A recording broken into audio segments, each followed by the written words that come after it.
Sundra, you got some toys back there. All right, looks like we are on YouTube. There we go. So, welcome everybody. This is SongNet, and we have a really great SongNet. Joanne Ledesma is the only person that we have twice a year because she's so popular, and because she's the person that can actually make some things happen for you right now.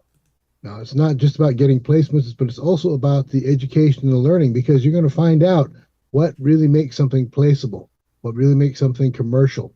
Now, I know I've heard it all the time. Well, I don't really want to be commercial. I don't need to be commercial. Well, the fact of the matter is that commercial means listenable. And sometimes you get songs that you think are great, but if everybody's going to the bathroom when you start playing them, there might be something going on. So that's something important to consider. And we're going to be talking about all that stuff here. We talk about that every time we have a guest speaker here. Joanne's been a friend for quite a while. She started her company about the same time that we started SongNet. So it's been about a quarter century. Wow. Can you Right. imagine Oh my gosh. that? That's a lot of song placements. It is a lot of song placements, and she's Mhm. done some that were amazing. There's one of our artists that's living her dream in the UK because of Joanne. So that's a really Mhm. exciting thing. So, Joanne, tell us a little bit about what you do and how you're doing it, and then we'll get started. Okay, so I have a long background. So if you go to musicbizgal.com, there's a lot of my background there, especially what I'm currently doing. And then or LinkedIn has a lot of stuff too. I license music to film and TV. I manage 5 bands in the Americana bluegrass world. One's a big one that I travel with a lot. And I work people's catalog for film, for TV, for licensing. Types of license I've done in the last quarter century. God, that sounds like I'm old.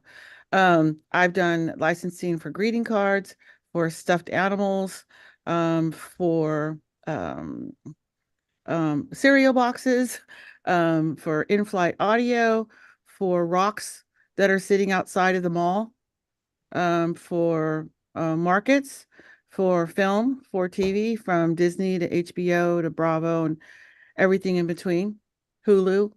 Um, so broad scope of licensing, and I'm one of the few that is non-genre specific. Okay. In other words, people aren't coming to me for hip hop. People are coming to me for children's music, hip hop, country, western, swing, Hawaiian, Native American.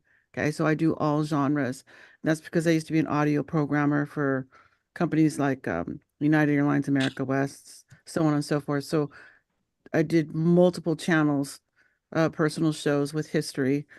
Think of me as like the Casey Kasem of music placements, but in multiple genres. Oh, you guys don't know Casey Kasem. Ryan, let me think. Somebody younger. I got to think of a Yes. younger DJ. Oh my gosh, I'm dating myself. Anyway, so in multiple genre. Uh, I've taught at college. I've taught songwriting, concert and event promotions. If you see my web, you're gonna see I'm hands in on 3 very big festivals that I put on each year. And some of those festivals I book bands and then I like them and then I sign them under management or I license the heck out of them in film and TV. So everything to me is connected. If it's music related, I've probably taught it. I've taught, yeah, content event promotion, songwriting, music licensing and publishing and careers in the music industry. So those are sort of the college university courses that I've taught in my career. But Jimmy and I, we've been going out for 25 years now. And Steven, I was with Taxi Music. I think it was number 52 or 54. Um, and so it was an A&R screener, and I was one of 2 people just at Taxi alone that can was able to screen music for multiple genres. Most of those folks that come in there, they're genre specific. Um, so when you hear my music, and then the last thing you should probably know about me is I'm a big gearhead. Probably that's why I was looking at your equipment back there. Um, Sham, because I'm a big gearhead. I've been going to this 36 years of NAM, either doing interviews or A&R for my bands or picking up equipment or just for the love of it. So I'm really good at hearing your instrument when you're playing them, which is wonderful. But then I'm also good at hearing mistakes and out of tune things. Am I a musician? Yeah, I play piano, but I just picked up a mandolin the last 11 or 12 months ago because I couldn't carry a piano when I was touring with the bands and I can carry a mandolin. And there's everybody plays mandolin in my touring world. Yeah. So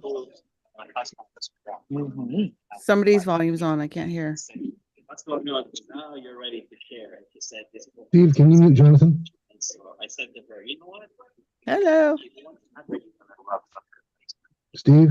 Not be appropriate, but why don't you invite your family to dinner? Let me Steve, see here. And it's up to you if you want to invite your husband. I would. Trying to. Dinner is being paid, Gotta find him. that I made at the event today. Yeah, you can mute everybody and then you can unmute yourself. Continue with your business. She's still married. I think she's. I'm on another zone. Yeah, and the thing Yeah. is that.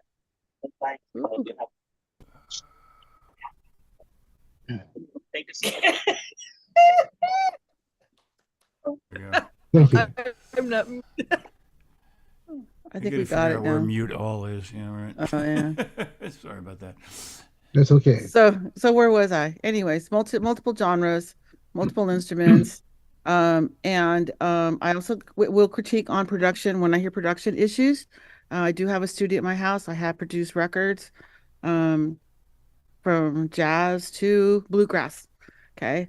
So I may critique on that. When it comes to lyrics, I'm not too picky for two reasons. One, it's short time, so I'm probably going to go through the first verse and the first maybe the first chorus if it comes soon enough. We'll get to that. And I don't really do too much critiquing on lyrics because lyrics are, it depends on the genre, you know, if it really has to, if lyrics are really important to certain genres where others they're not. So for time constraints, I may or may not critique on genres, but he will be sending me your lyrics and I do take a look at them. Sometimes I'll do two things. Half of you, I'll probably ask what genre the music is before I hear it, because 50% of you will be right. The other 50% won't even know what your genre is in today's current market. And sometimes I'll look at the lyric sheet before we get started and I can already see problems. I'm like, this is long, this is short, this is words.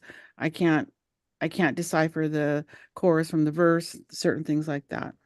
So you're going to be hearing me comment on some of those things. All right, let's get the party started. All right. So I think we're all set to go and Steve's got the lineup.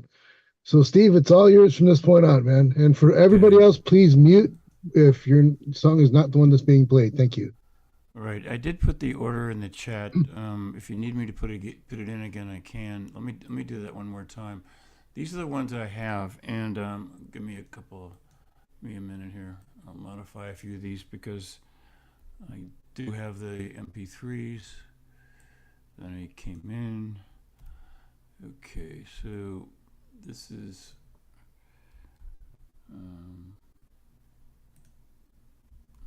again pretty much the order I received them. So the first up is AJ Bigler.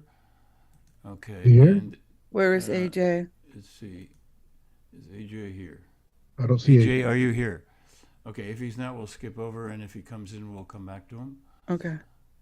There's somebody that says Huawei P20 Pro. I don't think that's their name because that's the name of a camera. No. Yeah.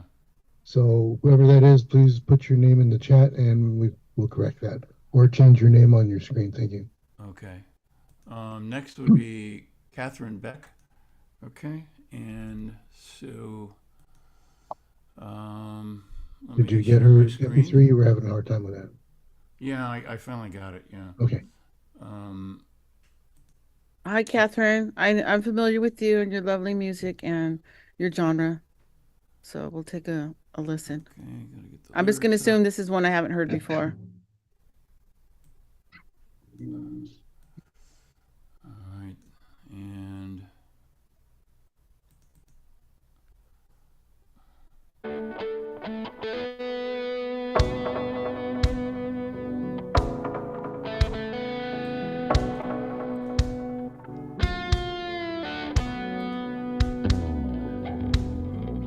Had an awful day, tripped routes that came my way. The rest is all just history.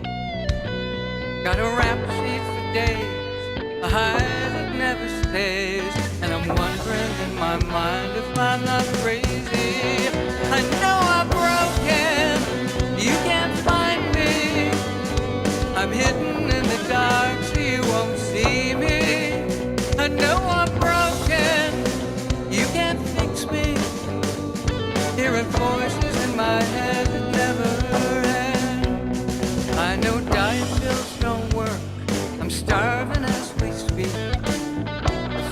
Beck. are all I see. So I take another. Thank you. Wow. You went all out on that one, didn't you? Where are you, Catherine? You're still muted. Yeah, so definitely rock and roll for sure. I can't hear you. There you are. I've not heard you come out with a song that hard. That's pretty cool. So kudos to you for getting brave and changing that. I like the song. I like the music. It's the music itself is really good for film and TV. Like I said, I was doing some Olympic stuff. I've got some NFL stuff coming up, right? So Mhm. for that kind of stuff, as far as film and TV, it's great. For like a pop radio or rock radio or whatever, the voice isn't strong enough for me. That music is real edgy, so I need some air coming out. I need to be standing 5 feet away from you and still feel the vocals coming at me. So Okay. push real hard. Think Pat Benatar. Okay, think Heart. Trying to think Mhm. of some new female rock singers. I'm sorry, I'm dating myself, but for that kind of thing, you got to have a hard driving vocal delivery, male or female, but it's got to Mhm. push. Yeah. And then the other thing is the mix didn't do well for me. It was all guitar, and we listeners don't want to struggle to find your voice in it. So sort of a two chords that are tangled. One is your vocals aren't loud enough so that it's pushing through it, and the second thing is the production, the mix, the guitars and the drums were too loud. The intro was killer. I want to tell all of you something right now. If I don't think it's good for film and TV for radio, that's just my opinion. But double dip. Okay. That song without the vocal is so easy for me to license in film and TV because of the energy and the whole rollout. You can imagine a little NFL piece right before the game starts and they're highlighting some player for that week. I mean, that's kind of stuff that works really well. So when you're in the studio and when you are recording your music, please tip your engineer another extra $200 and say, please give me all my files without the vocals as well. Okay. And that way you'll have both. And then you're now double dipping is what I call it. And then I'll also have those when I receive music and put it into the library, I always ask for the instrumental versions. Are they always required? No. But if I have 100 people that are trying to get into my music library for placement, I'm going to go with the ones that have the instrumentals. Okay. Unless I just, know for sure that I can sell the one with the vocal part too. So that's just kind of like doesn't make or break your music, but there's a little edge. It gives you an edge, especially with music buyers. Good job on that one. Any questions? We got the genre right. Yeah, very different. Very, very different. I know. Thank you. Uh-huh. Okay, next up is Papa Satch here. No, but he's one of my clients. I've been working real hard with him Okay, to license film and TV music. So hopefully he'll land something, and next time we meet, we'll have a success story. okay. Next then will be Emmanuel Lawrence. And this I don't- one, I don't see him. Oh, there you are. Okay, yeah, he's there. Yeah. there you are. My screen.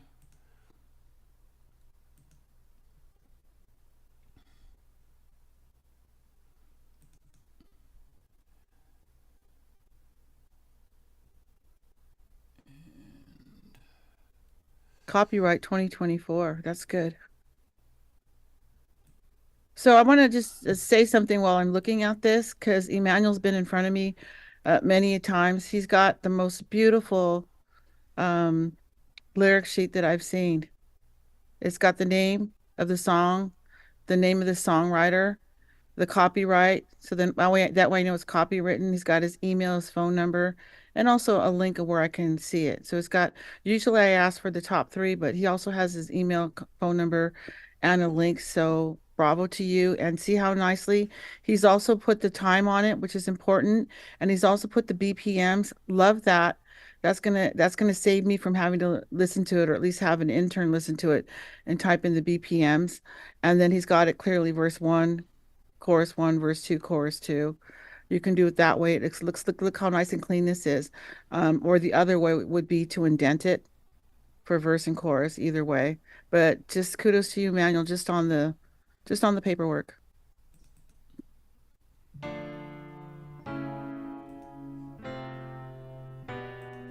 I met an older couple on the street today, still in love, the spoken tender way. The man stumbled, wife caught from behind, told me I ain't proud and I don't mind. Nice.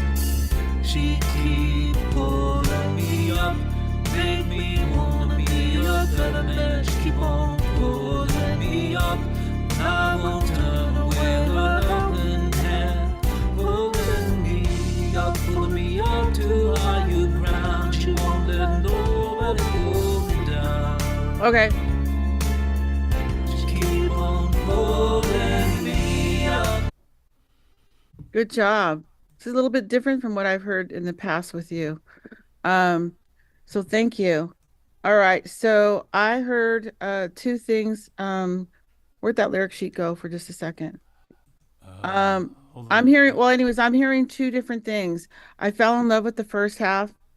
I fell in love with the second part, but not together. They're almost a little bit different. So the first half was very cool. It reminded me, it was very what do you call it? Can't think of his name now. Lean on Me. It was very kind of R&B in that scope. But what did you do to the chorus? Now, this could be because I'm using my MacBook and I'm using my headphones, but on the chorus, there's a delay. Was that intentional? There's a delay on the overdubs of the vocals. When you get to She's Pulling Me, there's two voices going, and it sounds like you're layered, but they're late. And it kind of gave me like a Beatlesque feeling, but not strong enough for me. Yeah, It went a little, there might be some latency there, and that's something yeah, that I've got to work with the producer on. yeah. So that latency was a distraction because it was not stacked. And sometimes it's okay in certain music. You can be a little late, it's intentional, but it was too latent. And so it didn't work for me. It was like you're trying to go for this cool audio that didn't fit the first half of the song, which was very Bill Withers. So it went from Bill Withers to sort of the experimental Beatles. And so the two genres kind of collided for me.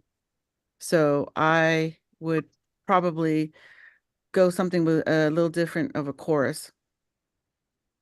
I would go more woo woo woo instead of the stacked vocals, just to match. Just to match the Okay. original part of the song. And also it makes it hard for us to put in categorize and put in genres. So if you want to write music and use multiple genres and do anything like that, go for it. But if you want to license it, we have to give it a category, right? Can't just walk into a record store and find a classical next to a blues, next to a pop album. It's just there has to be some sort of categories. So just keep that in mind on the genre. But as far Got as it. the lyrics were fine, vocals, I have no issues with the vocals. It was very Bill Withers-esque. And it's funny, since he passed on, I get a lot of requests for his kind of music. It's Hmm. weird. Yeah. It's like, is there nobody else out there doing it? But yeah. So I would just go ahead. I think I have one or two of yours in my library, don't I? Didn't I hang on to one or Uh, singles, I think? yeah, you've got a couple. You've I got do at have a least cup. one other. Yeah, yeah. I think I have one, maybe two that I keep that I like. So, and they're probably going to be in my R&B library. Okay, Yesterday's heavy. that's it. That's it. That's it. Awesome. And that one, the lyrics were really heavy too. So that's why I think I really dragged on to that because I have some clients that I probably submitted it to. So you guys know, most clients, they ask me for 3 or 4 versions and then they handpick what they want. I never just send one. And sometimes I'll send 4 and then like tell me I'm way off. So I'm like, okay, well, send me a sample of what you're looking for. Because what they say in their description is completely different. So there's always that. But good job on that one. I Thank you. dig the first part, the first verse. Alrighty, who's next? Next is Cameron DeVries, and I see them here, but I don't see the picture. No. Are you here, Cameron? Yes, I'm here. Oh, okay. Where I don't see them Oh, in there here. you are. Okay, I got you now. All right. Okay, Oh, so Cameron, there you are. this one is called This Time, and here we go.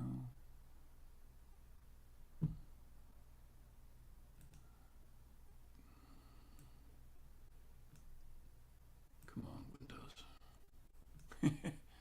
Sometimes there's a delay in getting this thing started. Okay, here we go.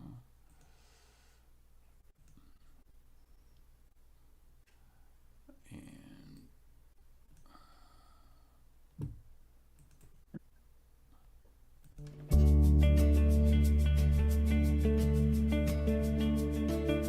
Don't waste your time on memories that linger from the past. You've been there long enough. Now it's time to find something new that'll last. Last time you made mistakes, you let your chances get away, but not this time. You're ready to take your broken wings off the floor and fix them up so you can fly. This time, you're gonna get it right. Ugh. This time, you're gonna get it right. This is your Okay. day. You found a new direction. Awesome. Where are you at? I saw you. There you are. Where was this recorded? This was we hired William Lucy. He's a songwriting professor at Berkeley School of Music. Okay. It's he also- professionally recorded. We found a great singer too. It's a professionally recorded, it's professionally delivered. Like if I had to pick a song that matched with just the music, or if I heard her voice and say what kind of music works best, it's 100% match across the table. So this is a case where the vocal matches the music and the music matches the vocal and they complement each other. There's no issues with production. I don't know if you noticed the musicians, they come in lightly and they exit lightly and they sprinkle around the vocal delivery. Delivery's clear, delivery's really emotional. They used a really good mic on this one. Perfect song. I mean, if you had a whole album of this, I'd definitely put it in my library. This is very indie film, and it's also a very good for Lifetime, Hallmark, all those shows. And this one hits all the marks for this particular genre, which is sort of an indie pop or an indie vibe, indie pop type song, because for film and TV, it has to deliver motion, so that checks off that box. Is it broadcast quality? Checks off the box. Here's another box that we always want to check off. Is a lyric have a is a lyric, when the lyrics delivered, is it believable and does it create emotion? And do you believe what she's saying? And is it and is it general or is it specific? So this song is talking about getting kicked around and getting back up. Okay. So this has multiple uses. I'm talking sports, right? Right. Film, TV, all kinds of story, Hallmark. It hits everything. So this one would go high on my list in the library, and I'd be pitching something like this first because this is hitting all the marks, like a little box. I don't know if any of you are familiar with Taxi, and we used to fill out a taxi form. I don't know if they still use the forms nowadays. And there's a lot of boxes. Is the broadcast quality? Are the lyrics cohesive? Is the vocal deliver emotion? Right? All these boxes are being checked, and this is pretty much, from just what I heard, a very well written, a very and it's very new. She's got a soft voice, so it's got that soft sort of things like Billie Eilish are very popular. Everybody's asking me for Billie Eilish music that's not Billie Eilish. because she's just popular. And it could be anything, it could be any kind of pop artist. So that's just a really good song. I just didn't find anything wrong with it in the short time that I heard it. So good job on that one for sure. Thanks, John. You're welcome. And so you wrote that and you own it. It was a work for hire for everything. Yes, we agreed to give the singer 10% of the upfront sing fee, Okay. just Okay. as a show of good faith. Yeah, that's good. That's really, really good. That's a good faith move. See, now you just got it. Now you went to an 11 from a 10 to 11. So good job on that. Awesome. Okay, next up is Denise Dimin, and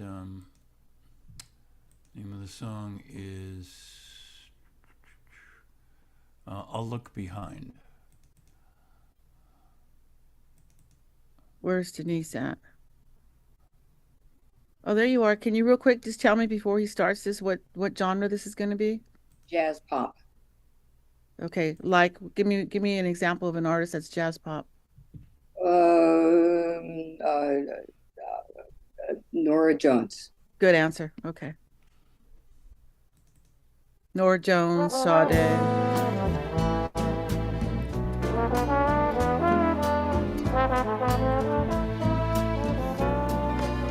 Just a thought of watching you cry makes it hard for me to think of a way to say goodbye. We've both tried to think of alternatives, but we've nothing more to lose. What's the use? We're just wasting time. And though I'll never be sure, maybe a week from now, a year, I'll change my mind. I'll look behind. I'll look behind.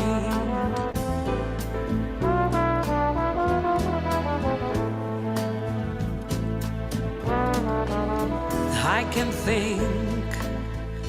of any more stories to tell.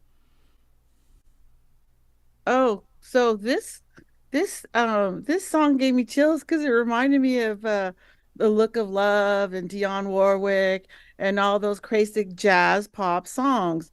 So kudos to you on getting the genre right for sure. The other thing is, I don't know if those are your vocals or someone else's, but they're great, strong vocals. This is a singer Really, from Malaysia. yeah, really good, nice, strong vocals. Almost too strong for the song. There's some little things that I might have changed because that vocal, there's not a big intro. That vocal comes in strong, it stays strong. And then what she did with her voice on line 3 and 4, instead of repeat, because the first two songs it was da da da da da da da da, the same like second line da da da da da, but third and fourth she did like da da da da da da. She alternated her tone a little bit on line 3 and 4. I might have just that was really cool. I just think that with such a strong voice that the chorus came in too soon because I'm hearing her singing ba ba ba ba ba ba, and then boom came to the chorus with the singing. I would have liked either a pre-chorus or just another extra measure in there to walk it up into and introduce the chorus or the hook of the song. I would just space it out a little bit because it's such a strong vocal delivery that I just would want to when it comes out that strong, it's very powerful. I might have even softened up the first verse. It's hard to do because I'm only hearing the first two and not the whole song together. But I think but lovely voice, and maybe just it could just be if you already have it, it's already paid for, then maybe just a slight remix on bringing the tone down just a little bit, or maybe because some fixes you have to go back and change the mic, but this is really good. I just think maybe a little remix. It also could be my headphones and the laptops too, because I'm not in the studio. So just keep that in mind. Great song for me. I think I would have liked a little bit more, like I said, in between the verse and the chorus, just to give me time to catch up as a listener until so that when she does get to the chorus, it hits me harder. I hear the croon because she croons from the start on both the verse and the chorus. Let me know if that didn't make sense. Yes, the album is actually Yeah. out. The album Yeah. a couple weeks ago. So Yeah. Yeah. So yeah, really good voice. And so you wrote the lyrics or I wrote the lyrics and the music. The singer is in Kuala Lumpur. The mhm. studio was in Nashville. The orchestration was in Brazil. I'm in LA. So yeah, Yeah. these Isn't are that neat that you can do that nowadays? We used to have to send FedEx drives to each other and then they'd lay the tracks and then I'd get it FedEx back and give me 1 second. Give me 1 second because it's getting dark in here and I can't see myself. Hold on.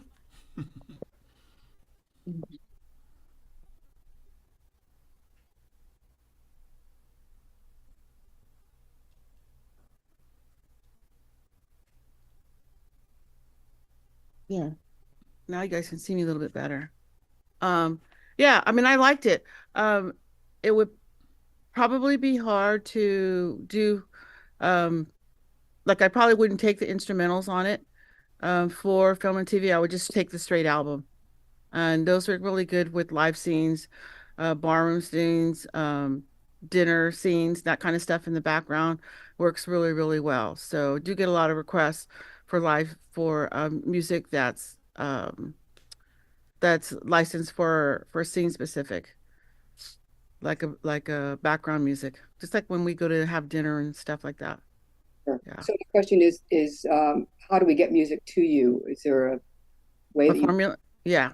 So for me, everybody's allowed to send 2 songs per year, but I'm not going to download anything. Don't send it to me on Spotify. I don't use Spotify on my laptop. Send me a link, something like SoundCloud or something like that. do you Or use, do you use disco? no, not on my laptop for screening. I don't. Um, and also sometimes I have my interns, if they're trained, if they're already juniors or seniors, I'll let them pre-screen the music for me because they filter out a lot of stuff that they know just would never ever work. So I do that. Anyways, you can send an email to me, 2 songs, and then I'll go through it. I get about 100 submissions a month, something like that. Sometimes 80, sometimes 120. Depends on how many of these events I do per month. And then if I like it, I'll reach out. I'll say that's good, or do you have more, or do you have a link where I can listen to more? You want to get my attention. You want to get my attention. But I'm gonna always assume that you're sending me your best song, right? Because I'm not genre specific. So you don't have to ask me if it's a children's song, I'll take it. Okay. So you don't have to ask me, well, what genre? I write a lot of music. Don't write a big paragraph or here's 2 songs. Let me know if you're interested. And then I'll tell you, yeah, yay or nay, or I'll say I'm interested, send me another link or whatever. And then sometimes it'll take me a month or two to get back because I got to see what I have in my library. And if I've used a lot of it, then I'm going to want to replenish it more with that specific genre. If I have a lot of stuff that I haven't sold yet, I may hold off on it, even though it's totally good enough to be in my library. Just because I have other ones that I'm contracted out that I want to try and push and sell. But 2 songs just to get my interest and just do something like that. Don't expect me to answer what I like or don't like, or I may just say it works for me or it doesn't work for me. If you want to know why, you got to book 2 hours of time, and I'll go through every detail from top to bottom. And I can usually get 3 songs in that, so that's different. So, but send it to me, and I'll definitely reply with a yay or nay or an interest. Alrighty, I've been doing that for years, 20, 30 years, because I want to be accessible. One of the things that the buyers know me for is I work with independent artists, right? So in other words, they don't have to deal with the record label. And they know that when I submit the music, it's cleared. So it's not going to fall back on them or have to pull a song out in mid-production because I didn't clear the song, right? So there's that. And then the second thing is they know that I do dozens of these songwriting events and I'm pitched music constantly. So I'm going to be giving something that's probably fresh and new and not already out there. Does that make sense? Like if I would have liked what you said to me and I said, wow, I want that whole album, or is it out yet? And if it's out and if it's on a label, I wouldn't take it. But if it's out and it's independent release where they just have independent radio or spins, that's not a threat to publishing or licensing, right? So then I would still continue. Sorry, it's a lot of business talk, but trying to get it done. Okay. Next we have Ken Wank, and this song is called You Started Something Inside Me. A baby? A what? You say a baby? A baby, she says. Oh. Where's Ken?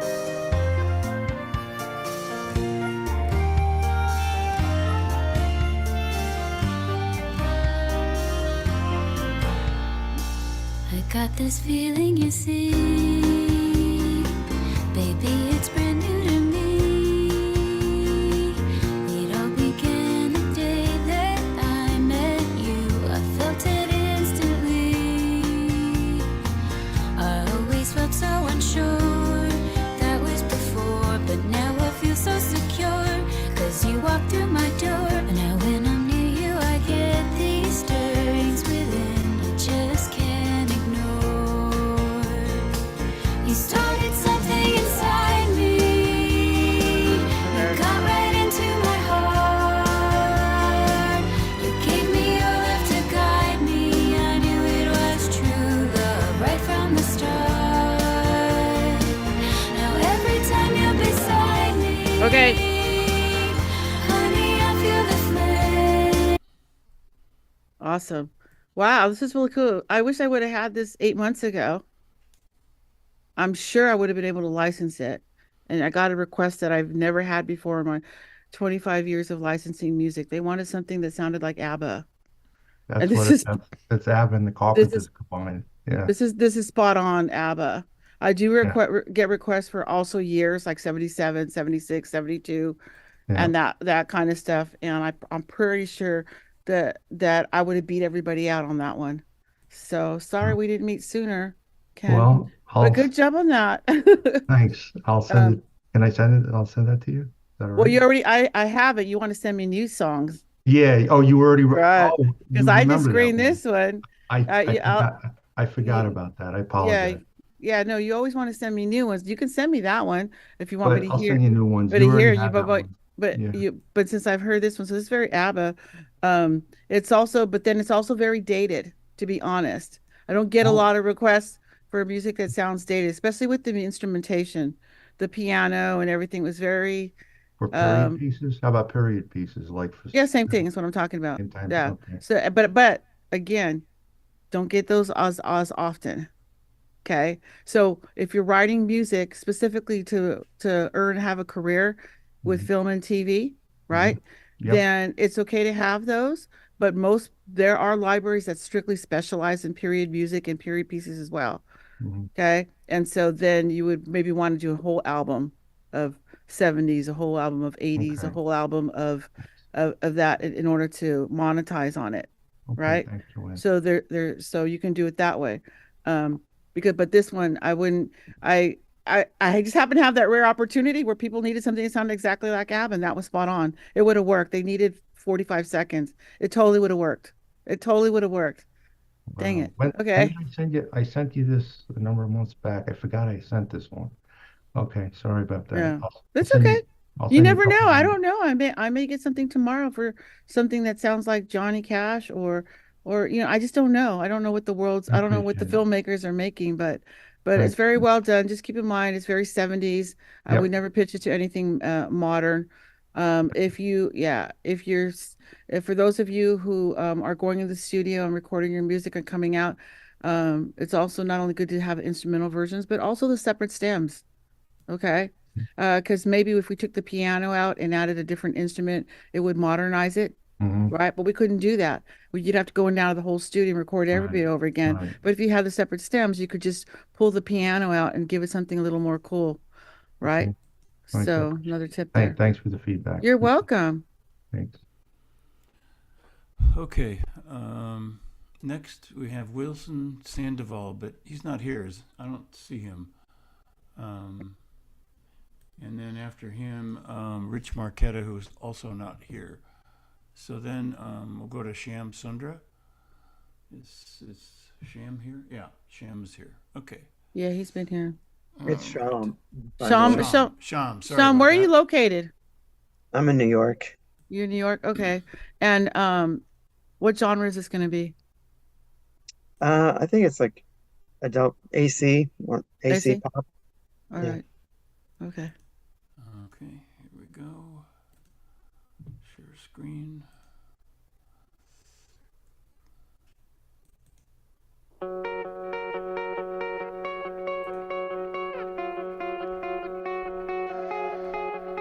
Up till now I was barely breathing. Where there were stars, I only saw black.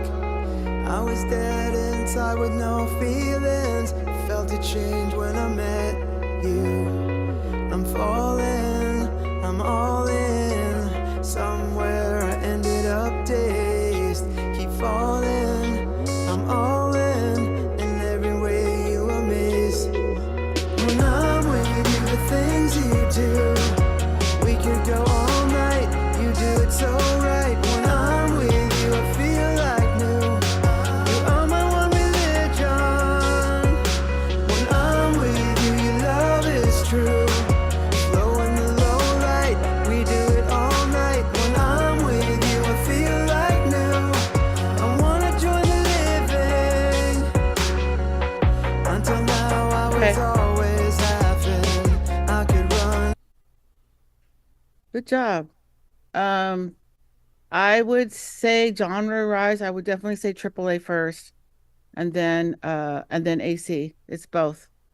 It's a little bit more AAA was like adult alternative, right? I think it fits that, especially with the intro coming in, stuff like that. I love it. It'll cross for both genres, adult contemporary. So we're thinking adult contemporary is more like between Celine and Ed Sheeran, whereas AAA is more like Imagine Dragons, that kind of stuff. So I also like it. It was really cool. I don't know if you guys any picked up, but he's singing the verse and then he's going boom right into the chorus. But remember how I said in the other song, I just need a little spacing to kind of let me know, okay, we're changing gears. Here comes the chorus. He did a nice little drum lick that set it up for here's the next section. You told the audience here's the next section, and then you came in and then you had that cool trap beat with the drums on it that went into the chorus. That was really, really cool. I really liked it. Very modern, very spot on. Production was good. Now, the verse came out really good on production. The chorus, was a little bit struggling for the vocal. I could hear the vocals, but I felt like I was hearing some of the instrumentation a little bit harder. But again, that could be this because the first part sounded perfect. I have any production issues.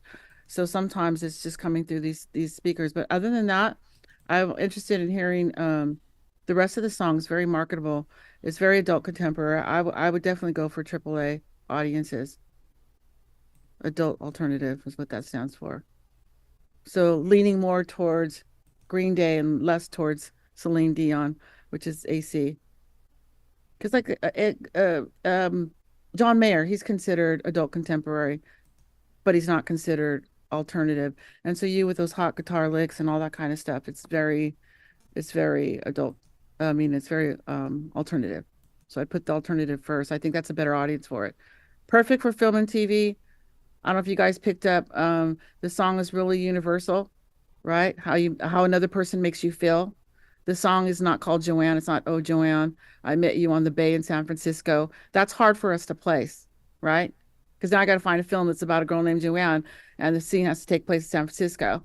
So again, very well done, easy to connect to those lyrics, very modern, and the vocal delivery, I believed in it. It didn't sound phony baloney to me. I believe that he was feeling what he said. So all around, it's just a great rock alternative, pop alternative, AAA, adult contemporary, for sure. I'd like to hear more of that in that same genre. Stuff like that. If I get an album like that that has a couple of that with those BPMs and then some other faster ones, right? I tend to always buy into something like that. for sure. So if you got more, let me have it. Cool. I'm working on 25 songs right now.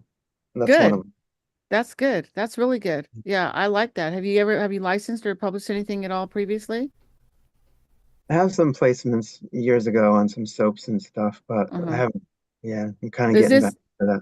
is this all you, or is it like a whole production team that's helping you with this? This is all me, All actually. you on the instrumentation and everything? Yeah. That's important because if he's mixing and he's mastering, he's playing all the instruments and he's delivering the vocals, you're the kind of guy that I look for writing for film and TV. If I have a project, right? I can see he's got a home studio, right? If I have a project, I'm gonna say like, I'm looking for a song that sounds like this, and then I do buyouts. That's what's called a buyout. I need to write a song, and you'd be the right go-to person for a song in that genre, right? So if you want to have a lucrative career in film and TV, and you can also engineer and you can also mix and master and play multiple instruments, or pay people to come into your studio and do multiple instruments that you need for that particular song, your chances of landing a nice career with decent money in licensing for film and TV is going to be really good. Also, you can pitch those songs to other bands that don't write their own songs. They just got lucky, but they record other people's songs. Hashtag taxi music, right? There's a lot of submissions of taxi music from bands that don't write their own music but are looking for that next alternative hit. All right. Any questions on that? Cool. No. Thank you. No, thank you. That's how I find music. I don't get music to license. I'm not sitting here writing it. You guys are. So thank you. All righty. Now excited. We got a mixed bag tonight, Jimmy. This is nice. Okay, next, Jimmy informs me that Rich Marchetta is here. He's going stealth under a different name. Got to learn to change that name, Richard. So this song is called Happiness, and let me make sure I got the lyrics up here. Remember earlier when I was saying that I don't always really critique on lyrics unless it affects the production or there's run-on sentences. Right. Okay. I'll give you an example. If someone told me I wrote the song, it's called Happiness is a Warm Gun, I'd go, what? Like, but then, you listen to the Beatles song and there you go.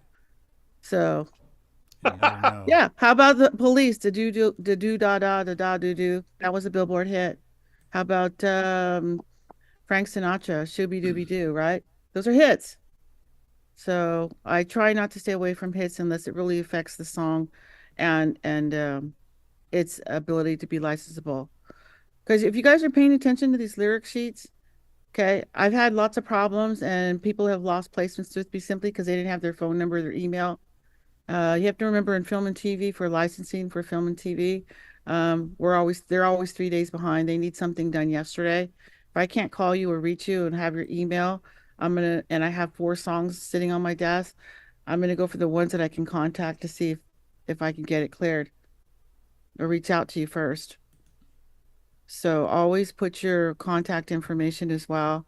And it's always nice that if we see the ASCAP, BMI, or CSAC, you're always going to go to the top of the pile because I know you're registered. I don't have to spend 30 minutes to teach you how to register a song with a PRO, with a performing rights organization. So all these little pieces of information give me a lot. I can tell a lot from this. Okay.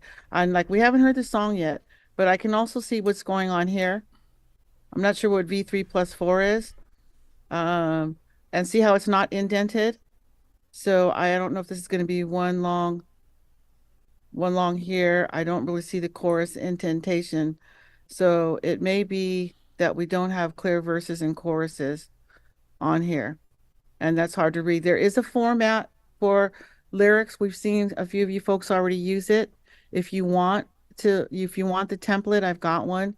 To send me an email and I'll send you the template that we use in film and TV. These things are important.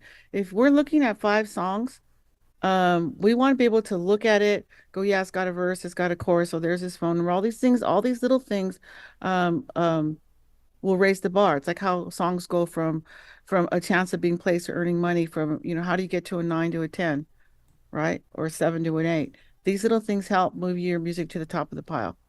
All right, go ahead. Happiness.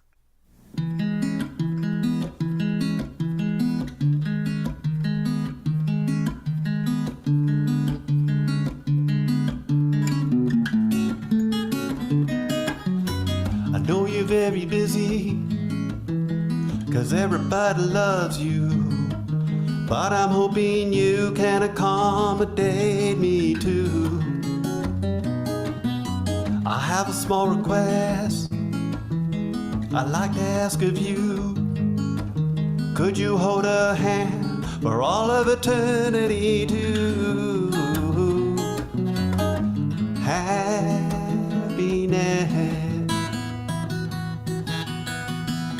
Maybe on your lunch break you could put in a call. You could say it's from someone who's of no consequence at all. Say he's rather shy. Okay. But he cares a great deal. Alrighty. I don't know where you're at. I know you're here somewhere. All I'm right. here. Good. Where are you? I don't see you Over anywhere. here. Oh, there you are. Okay. So, Hi, Joanna. hi. So first of all, I love the guitar. Whoever's playing guitar, super cool. Super, super cool. Is that you or is that a hired gun? It's me and a hired gun. It's both. Okay, which one are you? The vocal or the guitar? I'm the vocal and the rhythm guitar player. Okay, so I liked the music a lot, and it was really cool, especially for licensing for film and TV. I use stuff like that, guitar stuff like that, for a lot of network news stuff when they're rolling credits for the NFL games or the baseball games or the lotto numbers. So acoustic guitar works good. The vocals were in tune, but I just didn't think it was the right vocals. It had kind of a Latin flair to me, and I was expecting something a little more jazzy or a little more Latin-esque.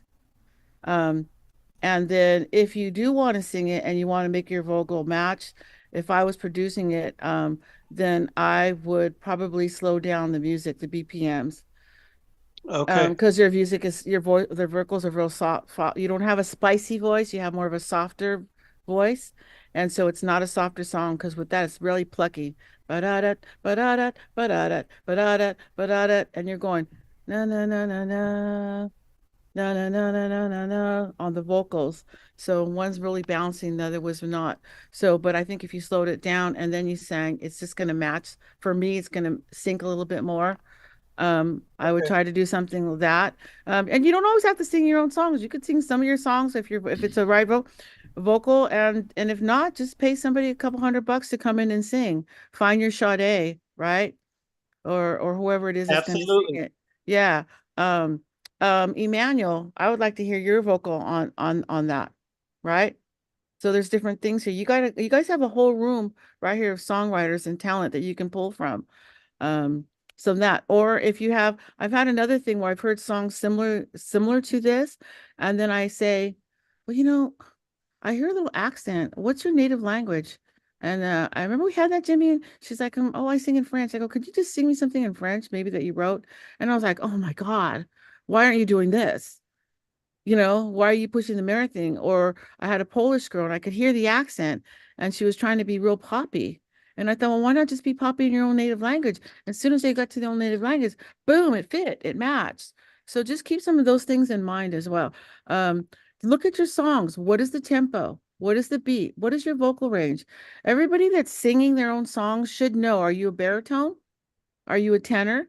Are you falsetto?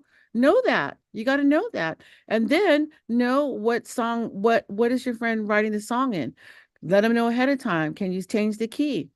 Right? So that your vocal's not reaching or you're not stretching or hurting yourself or whatever it is. So always know that up in advance when there's a lot of stuff you got to know when you go in the studio and start recording. And those are some of the most important elements. It saves money and it saves time because now you don't got to go back and redo it after you've paid for studio time. You want to make the best of your studio time. Never use it as practice or rehearsal. Always use it as final cut. All right. Thank you. You're welcome. Like I said, I'm really digging that guitar, and then I like the vocals, but I'm not buying into it. I'm expecting something more sassier with a more sassier delivery.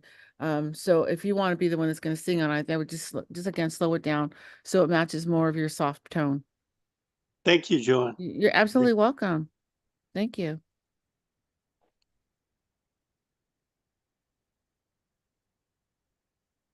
We got some first timers, so Yeah, I like that. It's 24 people, not 20. So I Okay. correct myself. How am I up is doing on time? We're an hour in. Okay, so Oh, geez. Okay. yeah. Next up is Rombe. This is called Incredible.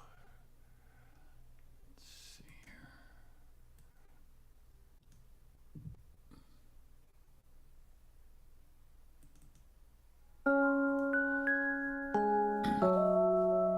Yeah.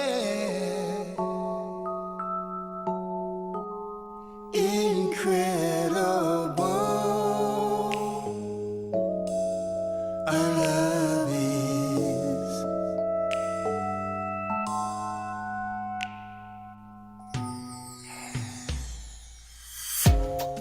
Still can't believe it. Is this a dream?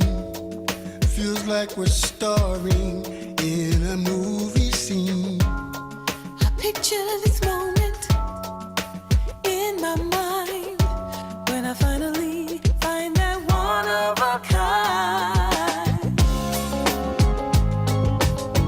It's so incredible the way I'm feeling. Okay. You're responsible. You know, in fact, tomorrow night I'm working with a really. Hello. Somebody's not muted. Yeah. Okay. So, I don't see where. Oh, there you are, Rombe. So, definitely R&B, total R&B, very, very good. So I was kind of surprised. I wasn't expecting the girl part. That's very cool. I just want you to hear something that I immediately heard that I would have changed in the beginning of the recording. Can you just play the beginning before you play it? I want you to play like the first, I don't know, 10 seconds. And I think, Larambe, you're singing the first line is incredible.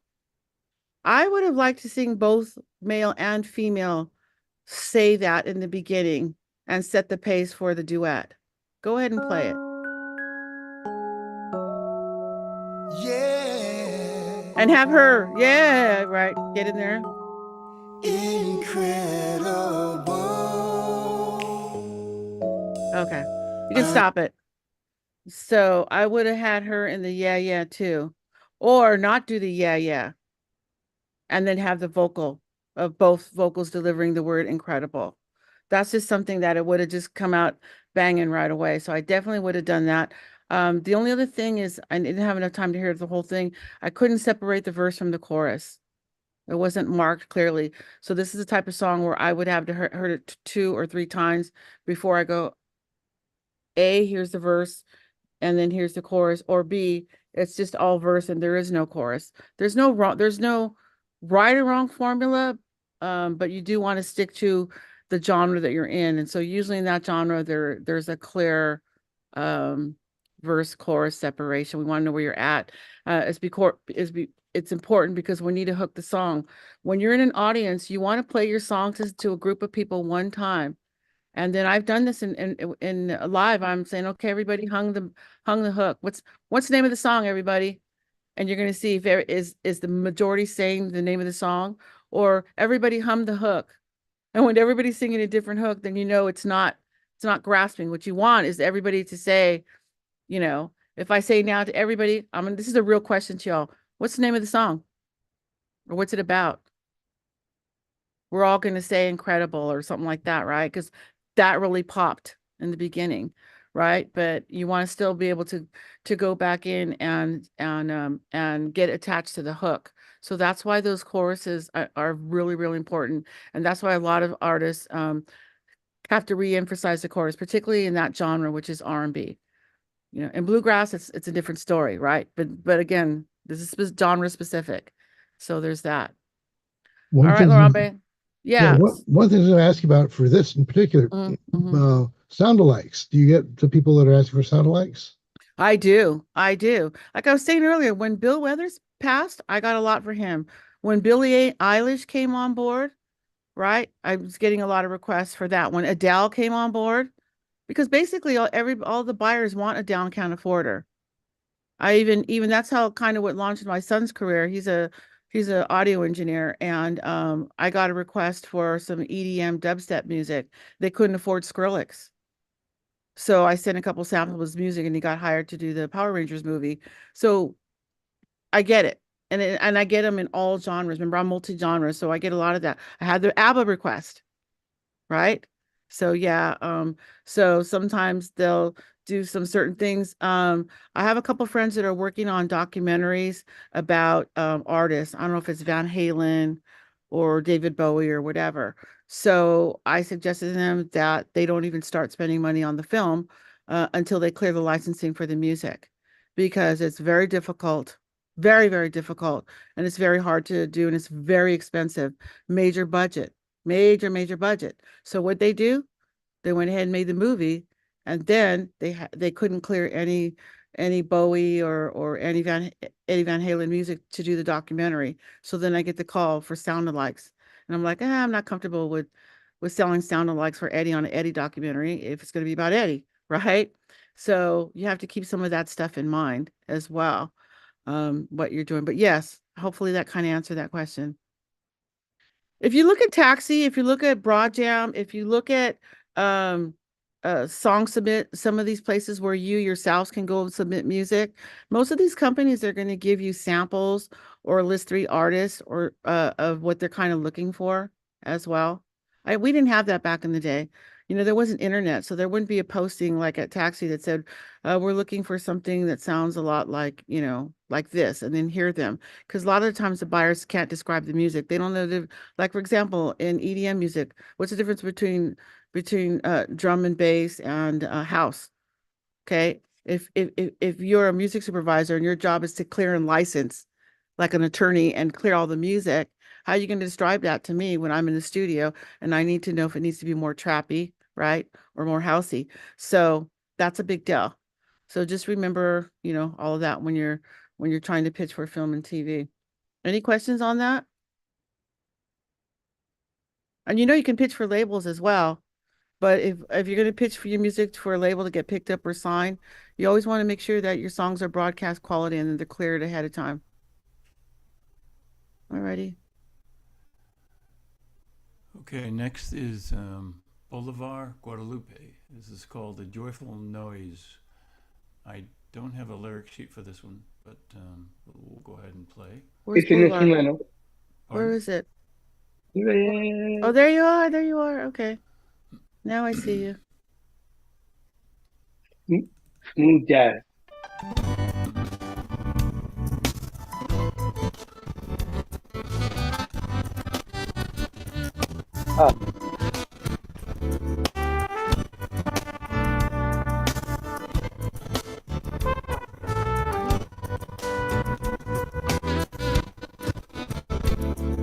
Do we have a corrupted file?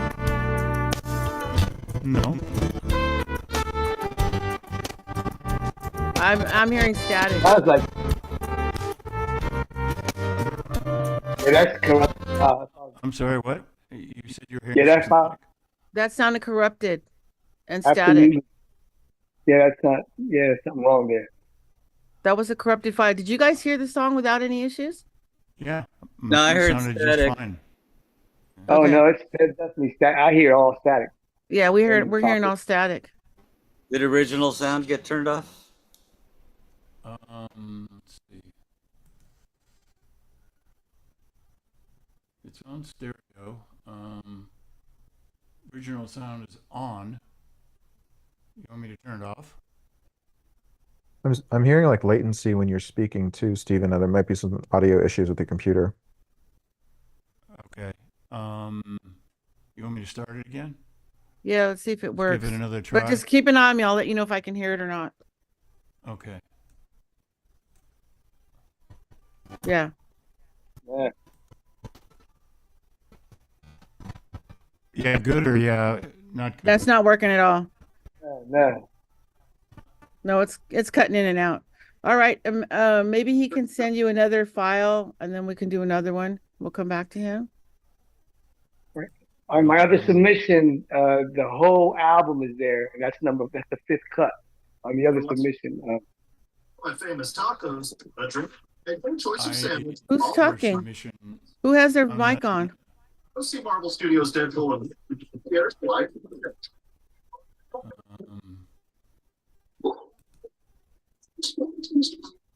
me see if What else? What's this one? let's see. Joy is number 5, I think you said, right?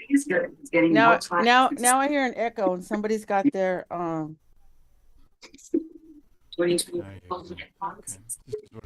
Yeah.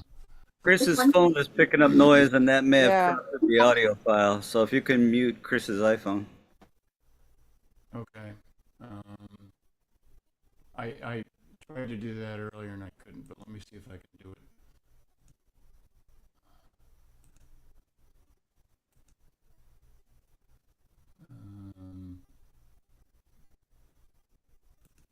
So this is the reason why we can't do streams, because then Steve may accidentally get cut out of the situation here. That's why it's important to have all of your stuff sent directly to him instead of giving him a link to a stream like this. So this isn't going to work. If Bo can get, if he can send that maybe from his own thing, and then we can come back to it later on. That'll be good. All right. In that second submission, you have the whole Dropbox file with all Exactly. the. We are not going to go to Dropbox.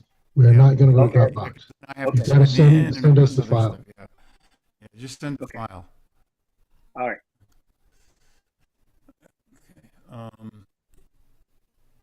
Should we do another? Okay, let's come back to that and see if we can get. Yeah, let's come back file. to that one. And next one is Solomon for Lauren Perot. Is Solomon here or Lauren here?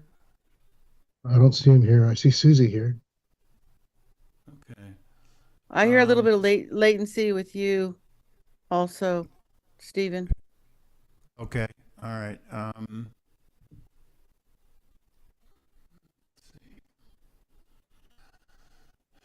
So next up we'd have Susie, and Susie Strange.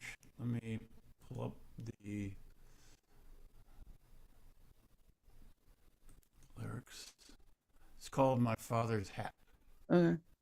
Hopefully this one will sound okay. We'll see. Susie, wave at us to make sure we know where you're at.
Okay.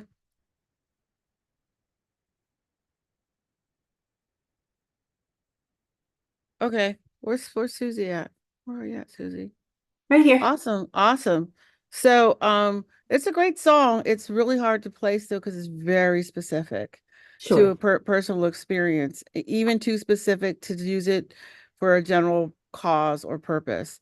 So it's so specific that it wouldn't even work for like Veterans Day or some sort of montage like that. It's very specific. And then I know what you're saying and what you're trying to say. I would have altered some of the lyrics to be a little bit more clear or cohesive. Can you pull up that lyric sheet real quick? The music was fine and the vocal delivery was fine. Some of the cohesive stuff I really got lost, and some of it it could have had a more impact. For example, where you used flamed, I would have used fires. Okay. Things like that. And then you kind of went from 2 days off, 3 days on, sleeping at the station. I was confused. Like basically my confusion is your verbiage between past and present. Sure. I didn't know if you were talking about now or before. And I'm like, okay, he had a cap and then, but he always left it by the door. Okay, so what's the significance of that? Sure. Like I wasn't just kind of clear, like what did it mean to him or what did it mean to you? It was the same thing that something there and this is always there, but I just didn't know, I couldn't connect the why. Sure. Yeah. So No, I like some of the appreciate stuff, yeah, some of the stuff is cool, like it's smooth eyes. And then the chorus would need to be a stronger hook. Okay. Because there's a Great. whole lot. If I was to just like right now ask the whole room, what was the hook or the line in the chorus? Since it's such a big long sentence, it's not repeated, it might be hard to remember. So when a song sticks and you want to test, when you're at Thanksgiving or you're at Christmas and all your family's around the school, I'm going to play this and then turn it off halfway, just halfway, and just ask everybody in the room, I'm going to ask you 3 questions. Guess what the name of the song is? Everybody hum a melody and and tell me something they remember in a lyric and just see, what they say. You always want to test that model because our brains are small and they think when we're screening music, they work differently than when we're speaking. And so what happens is it leaves the imprint. So the winner is the one who leaves the imprint on the most bodies in the room, or in this case, the most imprint on the film or the radio or whatever's going on. So you always want to do that test. So just a little bit more of cohesiveness in the song. Because if this would have been a song about your dad and it was personal, it could be a huge hit. If you listen to Cats in the Cradle, go back and listen to something like that. But he was so specific about what was going on between their relationship, right? Or Run for the Roses by, I think it's Dan, I forgot, Dan Fogelberg, I think, Fogelberg. Yeah. right? If you listen to the song, you're following along with the story, you know what's past, what's present. This one I had issues with some of the cohesiveness. So it could be a specific song right about your dad, but if I could connect to his specific story and you tell me where we're at in time and where the heartfelt moments are, then it's just everybody's gonna hear this and cry, right? Yeah. Me and Mrs. Jones, if you Yeah. guys are familiar with that song, right? It's about having a love affair. It's specific, but yet it was a big hit because we could all identify with his plea. He was in love with a married Absolutely. woman. All right. So No, I that in that appreciate it. particular case, it just needs to be a little more cohesive in the story so we could all connect to it. Because I was a little bit lost in the Okay. present and the past. I appreciate it. Thank you. You're welcome. I appreciate you submitting it. So thank you. Thanks. Okay. What's the next step here? Larry's got the coolest sunset. You win, Larry.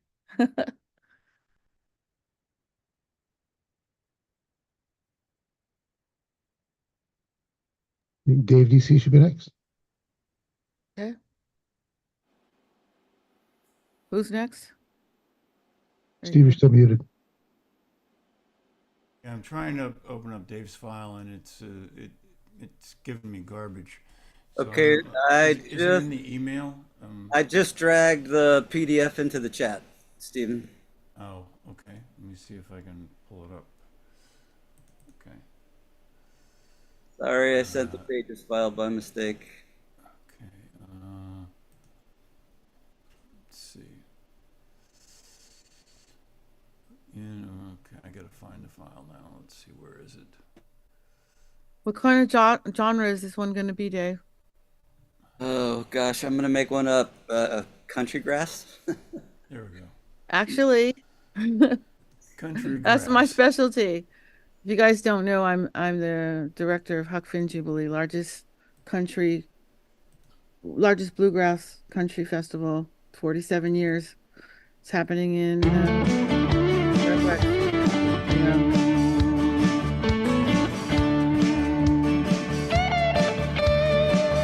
Never thought I had a chance with Okay, you. stop it. Stop it. In light of everything that I Okay. So, before we continue, and I want everybody here just to hear your answer. What made you add the grass? What The rhythm. rhythm? Name me a bluegrass song with that rhythm. Oh gosh, I'm sorry. I don't listen to bluegrass. Okay. So when you think of, so instrumentation is really important, especially when you're pitching, because it's nowhere near bluegrass. It's very country, straightforward country with the guitar. Bluegrass. What are the traditional, everybody? What are the traditional instruments in bluegrass? Mandolin. Banjo, mandolin, fiddle, upright bass. Yeah. Somewhere in there. Okay. So I was expecting to hear either a banjo or a fiddle or maybe even, but I didn't. So right away, I just wanted to say, whenever you're writing your music, when I put music in my library and I have two descriptions, what's the song about, what it might be good to be pitched for, a lipstick commercial or whatever. I have all those notes, but I also do a category of instrumentation. So, banjo, lap steel, right? And then I also do another category in my library called SL for sounds like.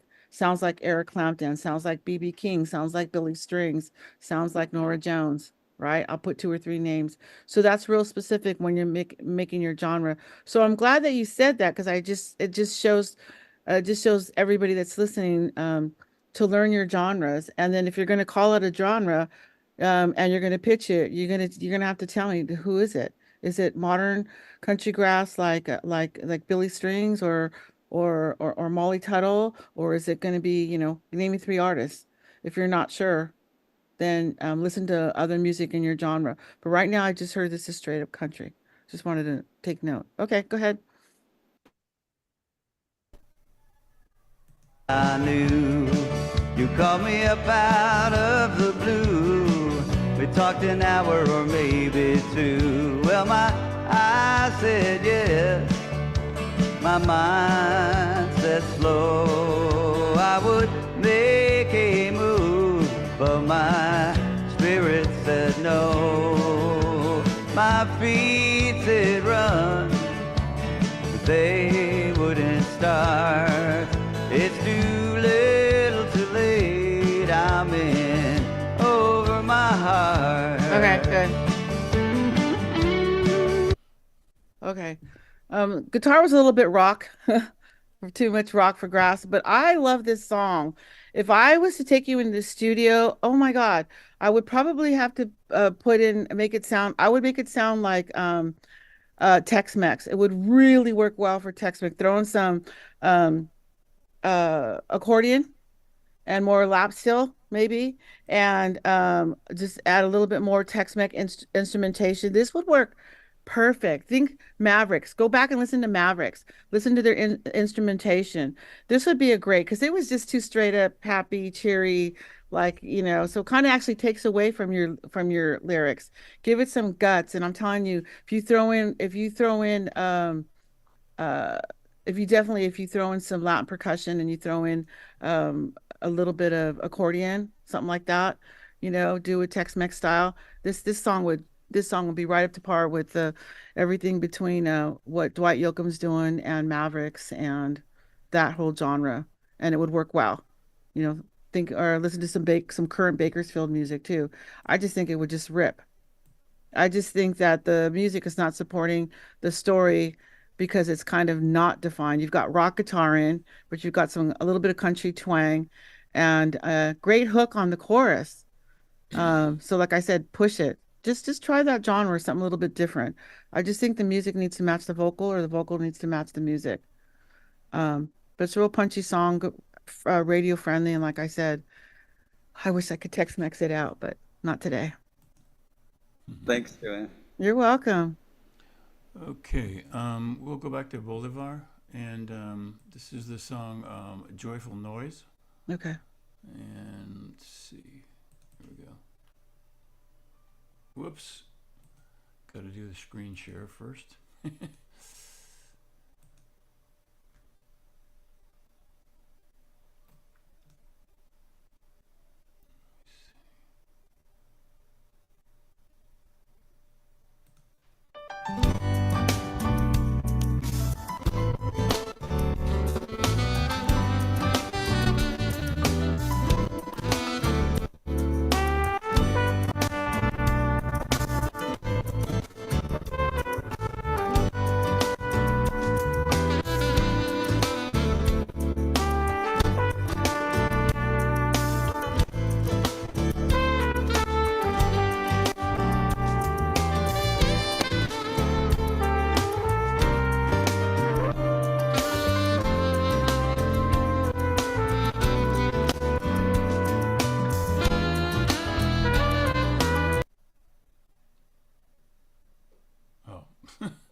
Yeah, it was corrupted the whole way through. I was able to grasp it pretty well though. I could hear what was going on. It's just the file. Maybe because I, it's a WAV I, file instead of an MP3. Yeah, I Well, think that's what happened. I think part of it is because my thing, came up with that error message. That means it was still kind of downloading to the Oh, cloud or mm. something or whatever. I liked it. It reminded Yeah. me of Chuck Mangione. Exactly. Exactly. Yeah. But Right. I mean, so that's exactly why though, because when it is a WAV file, it's got too much information. It's supposed to an MP3 that's cut down, so it is going to take a lot longer to load, and it's going to have an issue like that. So that's why we so always ask for MP3s. that's going to be a lesson for everybody in the room, right? Yeah, I'm One is that, learning. yeah, you always want to use an MP3. Here's another tip. You can always convert from a WAV to an MP3, but never try to convert an MP3 to a WAV. Okay. It's gonna affect the audio recording for sure. So know that. But when you're pitching someone to an MP3, imagine all the people that are sending me waves. My laptop the storage would be full of a bunch of songs. And Right. I couldn't take that. So so again, lyric sheets, put your name, your content. If you're registered with a PRO, make sure it says ASCAP, BMI, or CSAC. Put your contact information. Audio files, always make sure they're MP3s or you send a link. Don't send them to Bandcamp or Reverb Nation or Spotify. Right. A lot of buyers, particularly in my field, they will use SoundCloud. We love SoundCloud. Okay. Okay. I have it. Yep. The song sounded fine. Even what production I could hear was fine. A whole album like that is really good. Again, that works for a lot of background music. Yeah. Again, NFL, the weather report, right? Just multiple uses on stuff like that. Also travel logs. I did some stuff a while back for Princess Cruises, right? Yeah. And so there are these travel videos. Haven't you ever checked into a motel or a cruise line and you turn their TV on and it's all advertisements for their dinner and their lounge and their this and their that? Okay, so that stuff, smooth, easy, not offensive, really Right. good to place. And some of those actually make a lot of more money because we know how many times it's played, how many days. Like if it's used for boarding on an airplane, we know that the airlines board exactly, 1,800 times at this airport and that port. So they're already paying you know what the payment's going to be for your publishing or they'll Wow. buy it out. And so some of those things, what if that song went on a Disneyland ride? And how many spins it goes on Disneyland, right? Boom, boom, cha-ching, cha-ching, cha-ching, Wow. right? Yeah. Now, Yeah. I'm not saying that, but you can just can imagine that. Now Disney's smart and they hire people and they own the music on the rides. But you have to think in those terms, right? What if that was a ringtone for Apple? Sure. You're right, the one Sure. that everybody knows, right? So things like that. So in that mode, that's also really be good for 'em, which I've also sold. If you have a whole album of that stuff, it works really well for calls on hold. I have And if 6 you're, volumes. I yeah, have 6 volumes. I have 6 different albums. yeah, and so that's really good for on hold music, or doctors' Elevators. offices, Yeah. Yeah. dentist office. You don't freak out when they're drilling your teeth. You put the headsets on. It's very relaxing. Also, but think outside of the box. Let's name, think of a few places that will work outside of that. I've had some instrumental music where I just had this brother and sister just writing this incredible music. I met them at NAMM. They're like, we don't know where to sell our music. It's kind of chill. They're from India, and it was just really cool. And they didn't know what to do with their music because it was a little extra mellow. And I thought, oh my God, you need to hit up every Pilates and every yoga. They hadn't even thought of that. Like, it's Right. Right. perfect, right? So, I mean, so you got to keep always thinking about your box. If you were just sold one album, but it was, some sort of yoga place or that used it and it's a chain and there's 100,000 of them, right? They're Right. spending Right. it 6 times a day. That's a lot of money. So always Mm. don't just think film and TV, this would be good for this one or that film. I'm always listening to music anytime I go out in the car and somebody else's car next to me, right? In the background on hold. I'm constantly listening to music. And so you can be really creative. So that's a really chill, that's very vacationy. There are a lot of companies, and I've seen them listed on Taxi and Broadjam, companies that buy music like that and then they resell them for like anniversary for vlogs and anniversary videos and vacation videos and retirement videos, right? Okay. You see the thing. So think outside the box. I have a friend that licenses music for me because she's a photographer. So she puts these videos together with music that she gets hired to do for special occasions. So that music Right. would get selected, and then my artist is getting paid every time she puts one out.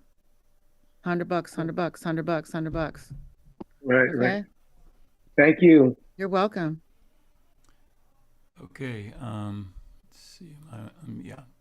Next up, we have Larry Rousseve, and this is called Spilled Coffee. I like that title.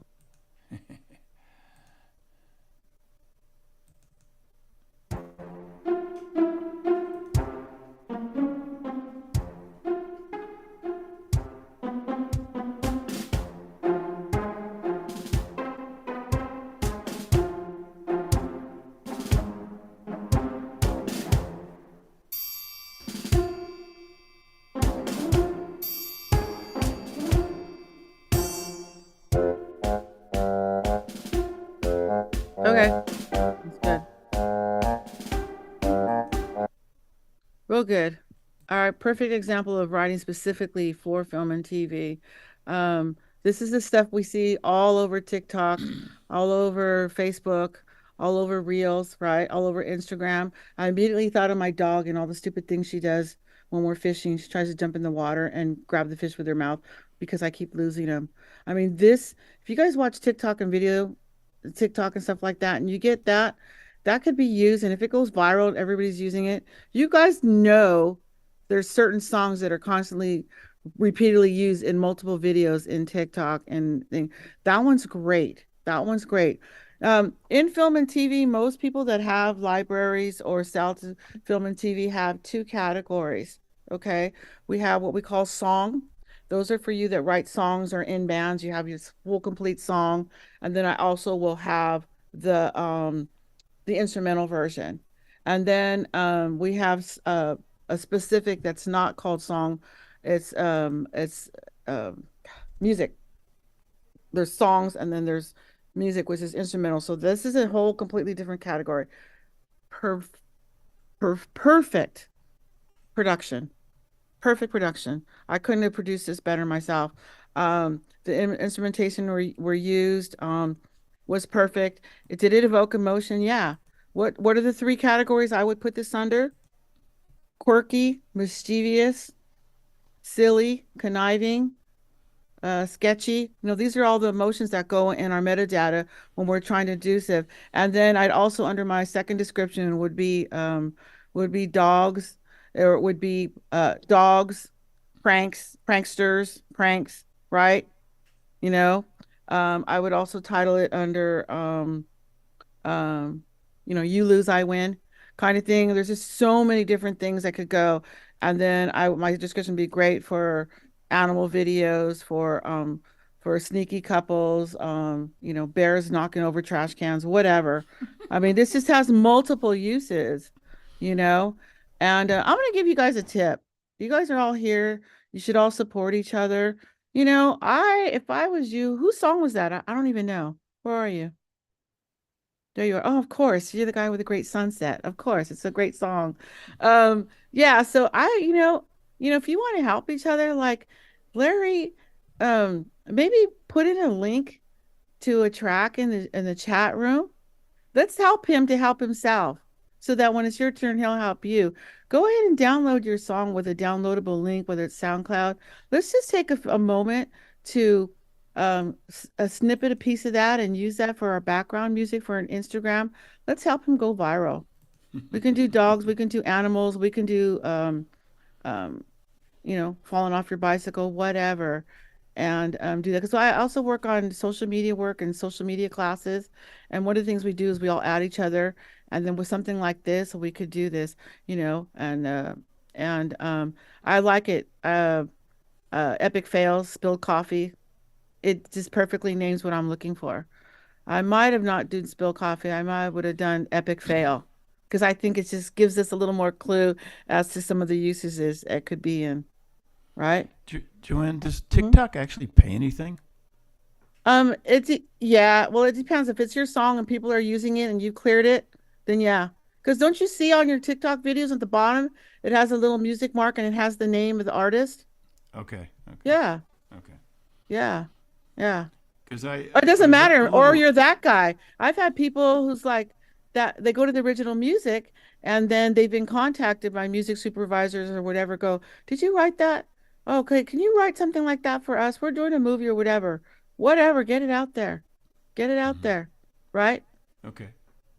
Nothing wrong with advertising your songs, but it just all of us did it and we all released something quirky on that day with his name on it.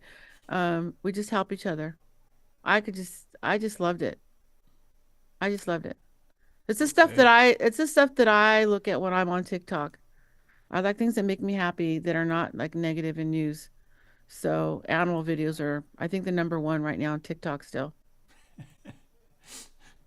I like the bears and trash cans. Oh yeah, bears and that's trash hilarious. cans. Raccoons getting stuck up a tree. Right now, cats. Oh my gosh, you guys, I'm not gonna get political on you, but the cats and cat ladies are a big thing. And so all over Instagram media. And I'm talking writing songs. Who wrote a song? Was it somebody from this group? I think posted a song about a cat lady song. Called Cat Ladies Vote or something like that. And I mean they're everywhere. They're everywhere. And then if you write a good song, people are going to grab your song because they can download it and put their content on it. So you don't care whose content on it as long as you're getting noted for the track. Right? So anyways, there you go. I really liked it. We gotta move. All right. Next is Kurt Allen. This is called Nobody Heard. Okay. Kurt, what genre is this going to be? I think I'd go with rock or country rock. Okay.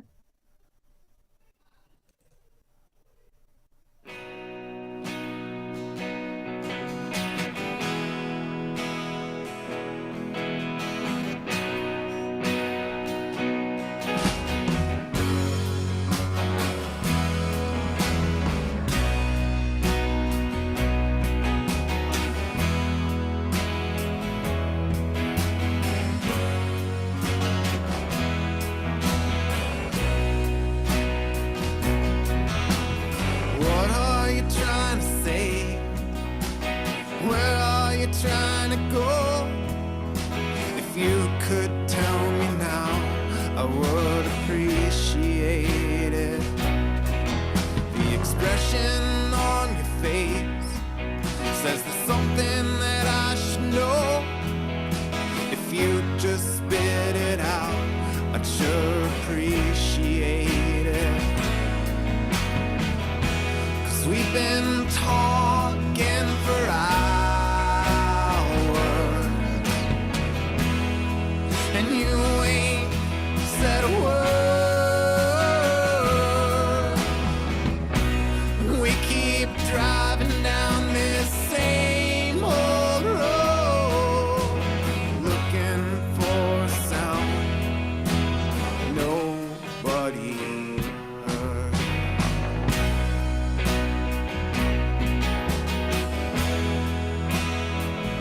Okay.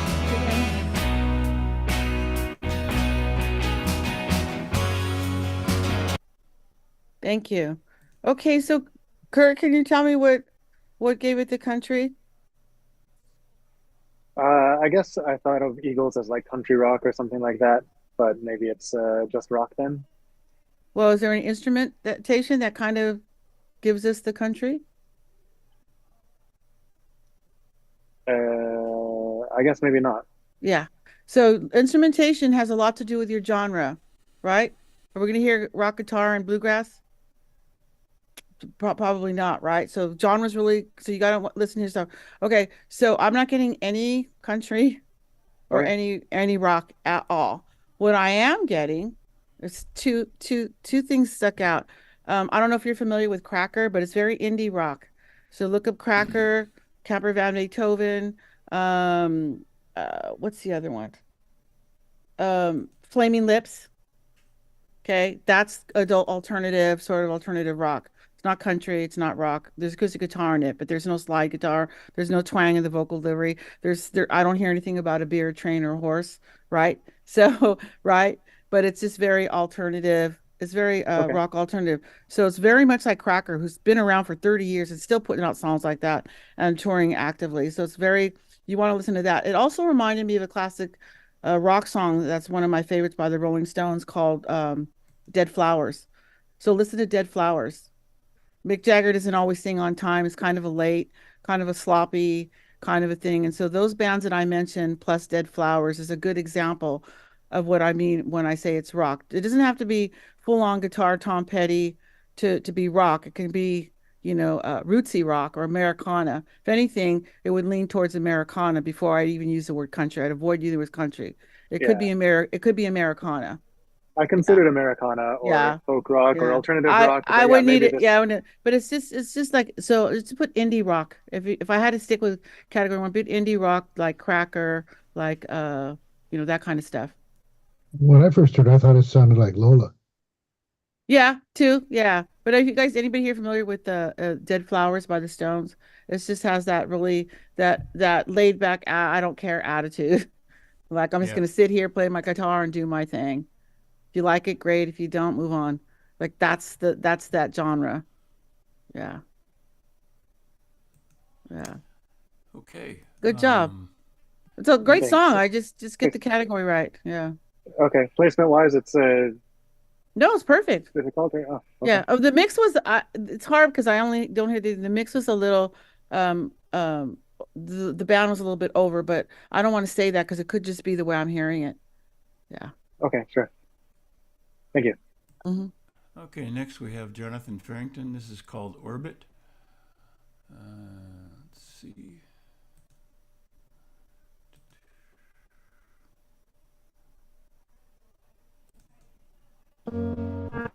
Hello, can you hear me? Yes. Can you hear me? We have latency.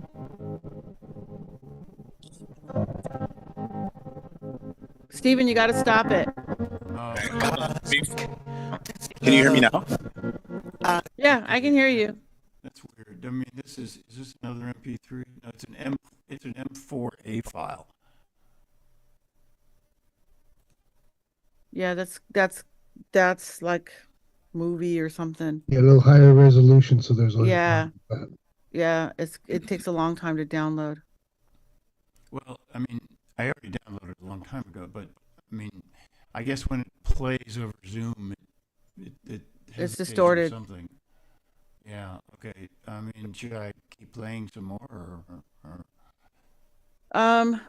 If you're gonna play it, everybody turn your mics off for a second. Just watch my cue and start it like 30 seconds in.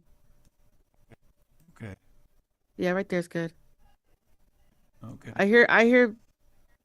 I heard mute sound in the background, so everybody's not muted. Go ahead. Oh, okay. We live daily working, trying to find who we are. Will we ever find who we are? But I know that I want you spinning in my orbit, spinning in my orbit, 'cause gravity Okay. can't hold me. Okay. All right, that one's going to be too hard to critique, but I can tell you that we're 1 minute into it and it's still just vocal with background music. So I feel like I'm waiting for something to kick in. And we're already at 1 minute and 3. So what genre did you think this was? Dramatic ballad. Name me 2 artists that are currently making money that do dramatic ballad. I mean, I would say more female-driven persons like Billie Eilish and Khalid. Okay. Or how about like Andrew Pack? Mm-hmm. Yeah. John Legend-y kind of. John Legend-y, yeah, exactly. Yeah. Okay. I thought I heard that. It's really hard to do this one because it's just so mumble jumbled. Mhm. But usually when songs that lead up that long and the build up, I don't know, does the band kick in at any time, or is it just Yeah, all like that? there is a build up. Okay. But So unfortunately you couldn't hear it. so in this, right, and in this genre, the genre of not R&B, it could work for R&B, but for like just like regular pop, that's not going to work. That's too far in. I would, you know what I would do? Create an MP3 and Mhm. then just send me an email saying there was a latency issue so I can actually go back and give you some real feedback, because it's To not the good. same email that I sent this one to? No, to mine, musicbizgal@yahoo.com. I'll put it in the chat. Thank you. Mm-hmm. It's too bad because on my end it sounds great. Oh no, I'm here. It's like somebody's like, It's because it's going over Zoom, I guess. yeah. Because where I am in the source of it, the file, it Yeah. sounds fine. Yeah, I've gotten a lot of great responses about the song. Like that's the reason why I even submitted it, because people often say that they can imagine that it could be in a, like at the end of a film, like when credits are rolling, For sure. or the moment, sure. when, you know what I mean? Like it was like during that Black Panther I scene. I could totally see it in end credits for sure. I just wish I could hear it. I know, it's so yeah. unfortunate. So radio friendly is out there. Film and TV. It's the word we use is cinematic. It sounded like it was going to be really cinematic. Yeah, it's cinematic. It's for like Yeah. it's for like heavy budget, like big budget cinematic films with like heavy material, dramatic material. Yeah. But you have to remember that the most of that, the ones that have good budget, right? All that is usually custom. In other words, they hire an in-house composer to do that. They're going to Or a hire celebrity, a John, not even a celebrity, but someone who specifically writes for film and TV, and then hire in the big guns. Normally, in other words, they make the film and then they select the songs, beginning, ending credits. It doesn't work in reverse. So usually for on music supervisors, there's two. Like there's the one that handles the budget, and then there's like underbed music. So they may outsource it with the library that's just doing the underbed. And then but usually for a major motion picture for a song, it's like an artist or an unknown artist, but a full in-house production, because they do soundtracks too. Okay. So they're gonna own everything. So it's hard to take a song that's already done and put it in an end credit. Sometimes it's not. It's hard. I can't really tell because I can't hear the whole thing. I have an MP3 of it right now. Can I send it to you right now? Well, let's because of time constraints, let's see what everybody else has. Okay. What's your email again, please? It's in I just sent it. I don't know if you can see Did you send it? It's in the chat. It's in the chat. Okay, thank you. Yeah, and then yeah. Is it in there? Yeah. Can you guys see it? Yes, I see it. Okay. See it now. And my web is the same thing, only it's musicbizgal.com. Okay. Thank you. Yeah, I'd really like to hear the whole thing. Okay. That's really cool. So of all the songs I've heard tonight, there are two that are very cinematic, film friendly. This one and the quirky one that I said would make a good dog video. So you can start to hear the difference between these two songs and the other stuff.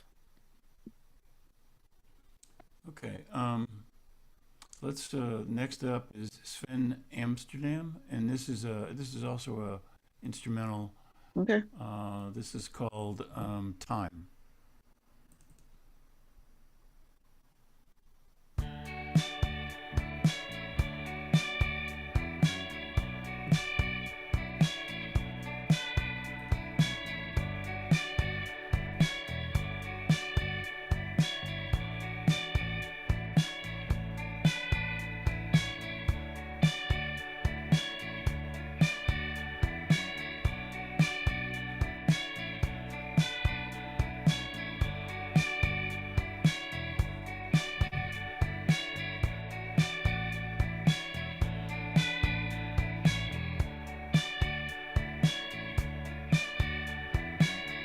Okay. Okay. So it's just a cute little piece. It seems to be repetitious, like almost looping. The drums were a little stiff and mechanical for me. But that being said, it'll still work for commercials.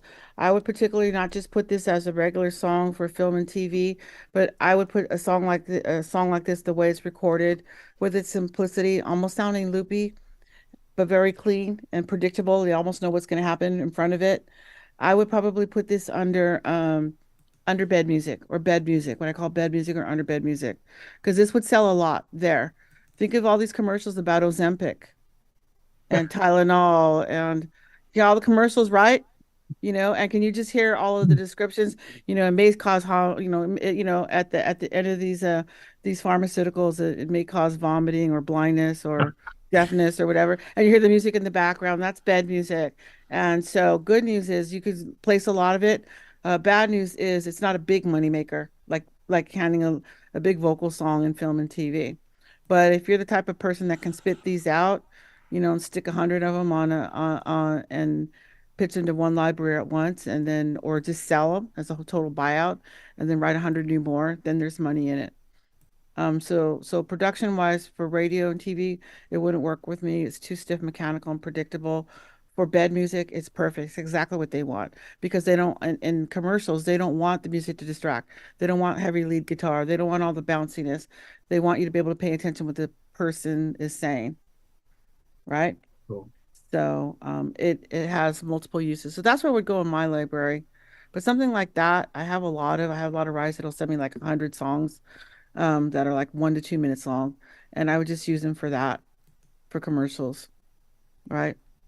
All right. Thank you. Yeah, Sven had to go, so I'm kind of summing in for him. Okay. Next up, we have Michael Monagan. This is called Waterfall. Okay, where's Michael? Orange shirt. Hi, Michael.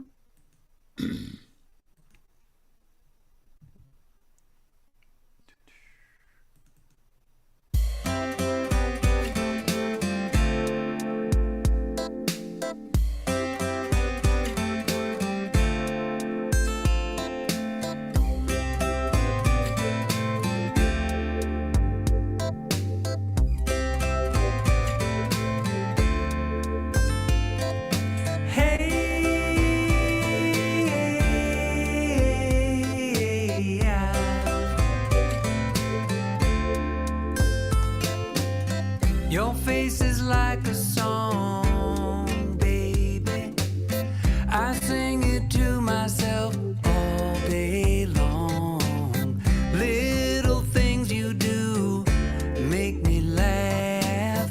I have your heart in mind just like a photograph. I wanna feel the warmth of your skin. I'm knocking at your door, baby. I'm floating down the stream. Perhaps I'm in a dream.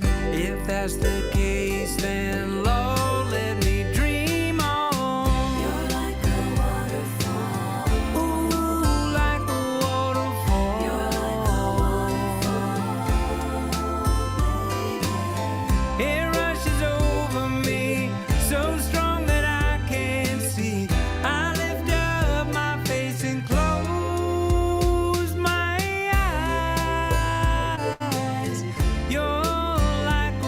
Okay.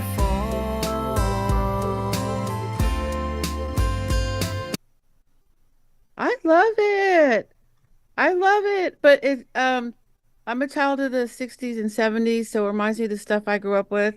It reminds me of One on One by Hall and Oates. Yeah, for sure. And because of the instrumentation, that was a specific years for that keyboard. What kind of keyboard are you using? It's got that 70s, 80s yeah, I don't know. Pre MIDI sound to it, and it's got that little bubbly thing in it, which was used like on One. So it gives it a dated song. But then the vocals were cool. I mean, it goes anywhere from Eagles, Michael Martin Murphy, very 70s, but I liked it a lot just because I like the singing, and it just reminds me of what I grew up with, which I still listen to. Can you send me that song just so I can listen to it in my car? I really like it. I really like it a lot. And things kind of tend to go around in music. So what if it sounds 70s? It still also sounds like a brand new song, and we've never heard this artist. It's like an undiscovered artist from the 70s that I just discovered in 2024. So I want to just spin that around my head because it's happy, it's feel good, it's waterfally, it's adult contemporary. I like it. I like it. I don't know Thank that you. it'll be, pop adult contemporary radio friendly for today's market, but it doesn't matter because I like it anyways and I want to hear it. And I think Good. there's going to be a good home for if you have a whole album of that. Is that you singing or is it a hired gun Yeah. singing? Yeah, that's Yeah. really good. You've Great. done this you've done this before. Done what before? Write music and record. Oh yeah. Yeah, yeah. It sounds kind of seasoned. So Mhm. yeah, I can hear it in the music. You have other songs like this? I got a million songs. Are they all done in home or home studio or you go to a pro studio or? I do them here. Almost all of them I do here, but it sounds good. Are you so you're There's, using plugins for all of the music? No, not necessarily. I mean, real stuff. And I did a whole project when I was teaching. I taught Mhm. special ed for Mhm. 30 years, and there's a Mhm. group called the Kids of Whitney High. Mhm. And I did 4 albums with those students. And then since I've retired, I've done 4 of my Got it. own. And Yeah. so I could just send you to my website. Unless you have if you have a SoundCloud, that would be cool too. We Yeah, love and I have SoundCloud. SoundCloud. Mhm. Yeah, I liked it a lot. I liked it a lot. Great. Thanks. But I'm speaking from a 70s girl, so remember that. It's okay. I like it. Good. Good job. Thank you for submitting that. It reminded me of what are those other bands? Well, basically the 70s easy rock is what it is. Mm-hmm. Yeah. Yeah, rock. Sounds like Yes, I was trying to avoid that. like Groovin', that song. A bit Yeah. like that, yeah. Yeah. Rascals, yeah. Next up, we have Jenna Douglas. This is called Just Poco. for Me. It was like Poco. It was exactly like Poco or Reverend Richie.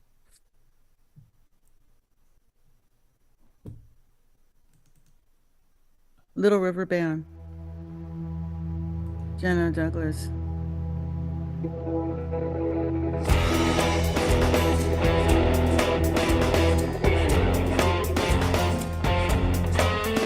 My life, a spark of flame of fire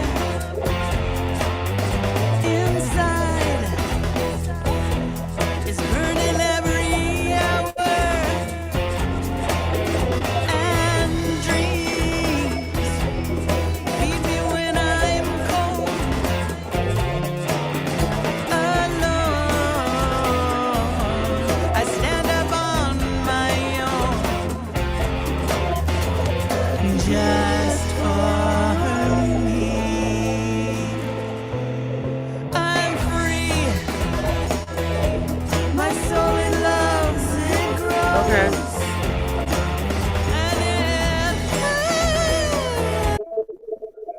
Okay. Wow. Who did that one? Who did that one? Oh, there you are, Jenna. I see you now. Wow, you sound like a child of the 70s like me. So, that song, it's very close to Jefferson Airplane.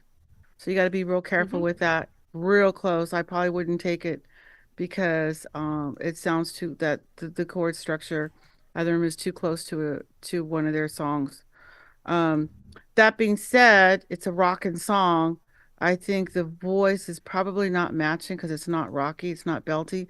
Kind of what we had earlier with a real punchy song. If you're going to be singing to a song like that with that edgy of a guitar, I definitely want to be able to feel your breath when I'm standing 4 feet in front of you. To push the vocals real hard. Again, Pat Benatar. You got to think of all of these rock women, the girls from Heart, because it's a real punchy song, and you have your vocals or whoever's singing the vocals is adult contemporary vocal. So it's kind of like putting a Anne Murray or Celine Dion in front of a rock band. So it has to either the music has to soften up to fit the vocal or the vocal has to rock out to fit the music. Separately, they work. but together they don't complement each other. I either have to listen to the heavy rock guitar or I have to listen to the beautiful soft voice, especially even more so because we hit when we got right to that middle section where the vocals went really high, like the kind of hippy dippy part. And so I think I would just have to rework it. But again, it's just too close to a song that's already existing. Who else caught that? I know you did, Jimmy, right? Yeah. So you have to be real It's very careful with White something. Rabbit, yeah. Yeah, I've heard that song and I've heard that song in so many versions. In fact, we were playing and Molly Tuttle does a version of it, bluegrass. But as soon as I hear that chord combination, immediately our minds go right to that. So there's little things you could do to change it, to offset that so it doesn't sound so much like that exact melody. The chorus was fine, didn't sound anything close to it. So you're good there. But again, if you want to go that rocky, that edgy with that kind of guitar, remember I'm a gearhead.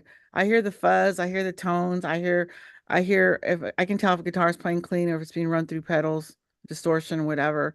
And so it's very rock. And so we've got to have a matching vocal to deliver the punch. Alrighty? Yeah, I loved it. I think definitely right. gotta hear that on open mic there, Jenna. Yeah, and I think like here's a good reason why you want to have pay your engineer so you have both vocals because there's probably another screamer in this room that could come in and just punch through and deliver that song, right? So there's that. And so sometimes that works very well.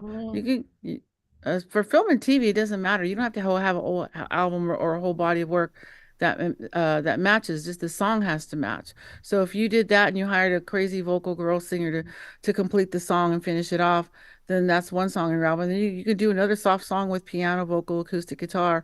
It doesn't matter if the song is good and it's going to work in film and TV. We don't care if you have 10 songs in 10 different genres, but the song itself within itself has to be cohesive in the genre. Alrighty, where'd she go? I feel like She rocking lives in a out now. place where sometimes there she's back again. Yeah. She's in Central California where there's like a lot of problems with internet. So Yeah. Stuff like that too also works good for extreme sports, especially that rock guitar tone. I get a lot of that for extreme sports. yeah, that'll be great for that. Okay, Yeah. this one's mine. It's called Stop. It's an instrumental. Let's see here. What's it called? Stop? Just plain old stop? Yeah. Yep. I actually I went through about 3 or 4 different names on this one, but the lyric version is you can see why you would call it that, but here we go.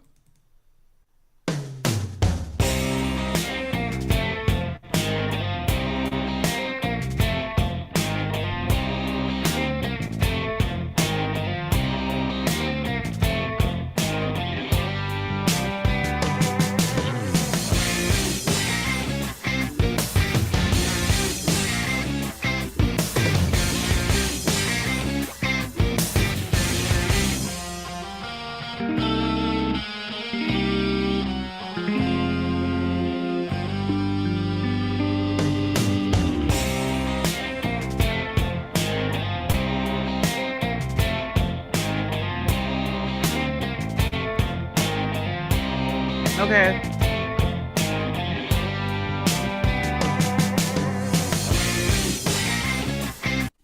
Okay, so we all got the melody. Boom, boom, boom, boom, boom, boom, right? Perfect example of a song where we all get the melody. We can all hum it back in the same room, at least most of his songs. So punch right through. So good job on the melody. It stuck there. Very rocking. This is so good. I have placed a lot of music like this. I have a folder that's called Bars, Cars, and Tough Guys. So all that music goes to Duck Dynasty, car restoration, Pawn Stars, those shows, on well, I guess you get it, Bars, Cars, and Tough Guys, pretty much anything. So again, Duck Dynasty, building race cars, building motorcycles, car restoration, Pawn Stars, Storage Wars. Okay, that's perfect for all of that. So is there a market for it? Yes. Is it perfect for that? Absolutely. Is it a big breadwinner? Not quite as much. You got to get a lot of spins. If you're lucky and you end up on beginning credits or end credits and you're on a show like Storage Wars, right at the beginning, that ending, Mhm. then yeah, you're gonna clean house for sure. So you never know. Never So, know. anyways, yeah, but that's really good. You have a whole album of that stuff. That's a different side of you. Usually kind of get more singer-songwriter stuff out of you. Yeah, true, true. Yeah, No, this yeah. is more of It's a, like, did you go to like a pawn shop and pick up a new guitar and amp really cheap? well, Because this was more of a horror kind of thing, you know. no, no And horror. well, put it the lyric version is it's about addiction. Yeah, Yeah, it's yeah. a very No, this was very rocky. Paka-chow, yeah. paka-chow-chow. It was just really rock out. It was Yeah. just total like a balls out, rock out, you know. Believe it or This was not, testosterone, is what it was. It's testosterone with some funk. I didn't get yeah, anything scary. You can put scary lyrics on it all you want, yeah. you know. Okay. Yeah. But it's not, it's still, I still wouldn't buy into it with scary lyrics. That This wouldn't scare me. this song was placed both in Bad Girls Club and Uh-huh. Best Inc. Uh-huh. Yeah, Yeah, with or without vocals. without. Yeah. Yeah, Yeah, for yeah. sure. Yeah. It's cool though. Oh, I oh, didn't know thank you had you. a funky side to you. That's really cool. Okay. Intermittent. Good job. Bolivar had sent in a different song. I don't know if you Okay. want to listen to that. Sure. Did we get everybody before we do that? Yeah, there's a few people. Let me see. Well, we AJ got him Dozier, though. We AJ Yeah, didn't. Chris is Dozier. here. Who? Kaplan. Chris Kaplan. He's been waiting patiently at the bottom there. Yes. There he is. Yeah. Did I miss? Al Kaplan. Al Kaplan. Oh, You I'm got sorry. the record Chris. with my name, Chris Kaplan. The artist name is El Kaplan. So Oh, that's called right. rock and roll. Okay. You know what happened is I put you on the same line. I thought, okay, I got it wrong. All right, got it. Now I see what happened. And it's his Because I birthday, got the by the way. song. Because I got the song. Let's see. Here it is. Happy birthday, Chris. Oh, There thank we you. go. Where the hell is it? Here we go.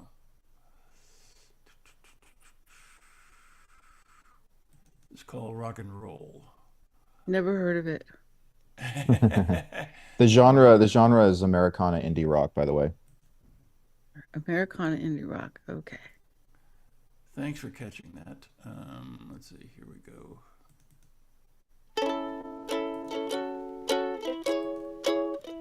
So we rock and roll ukulele. When I was a little kid, I dreamt of being bad, putting on the devil's shoes and dancing in the sand, kicking up the dirt and making others understand. You can be a bad kid too, just come and join my band. Rock and roll, rock and roll, rock and roll.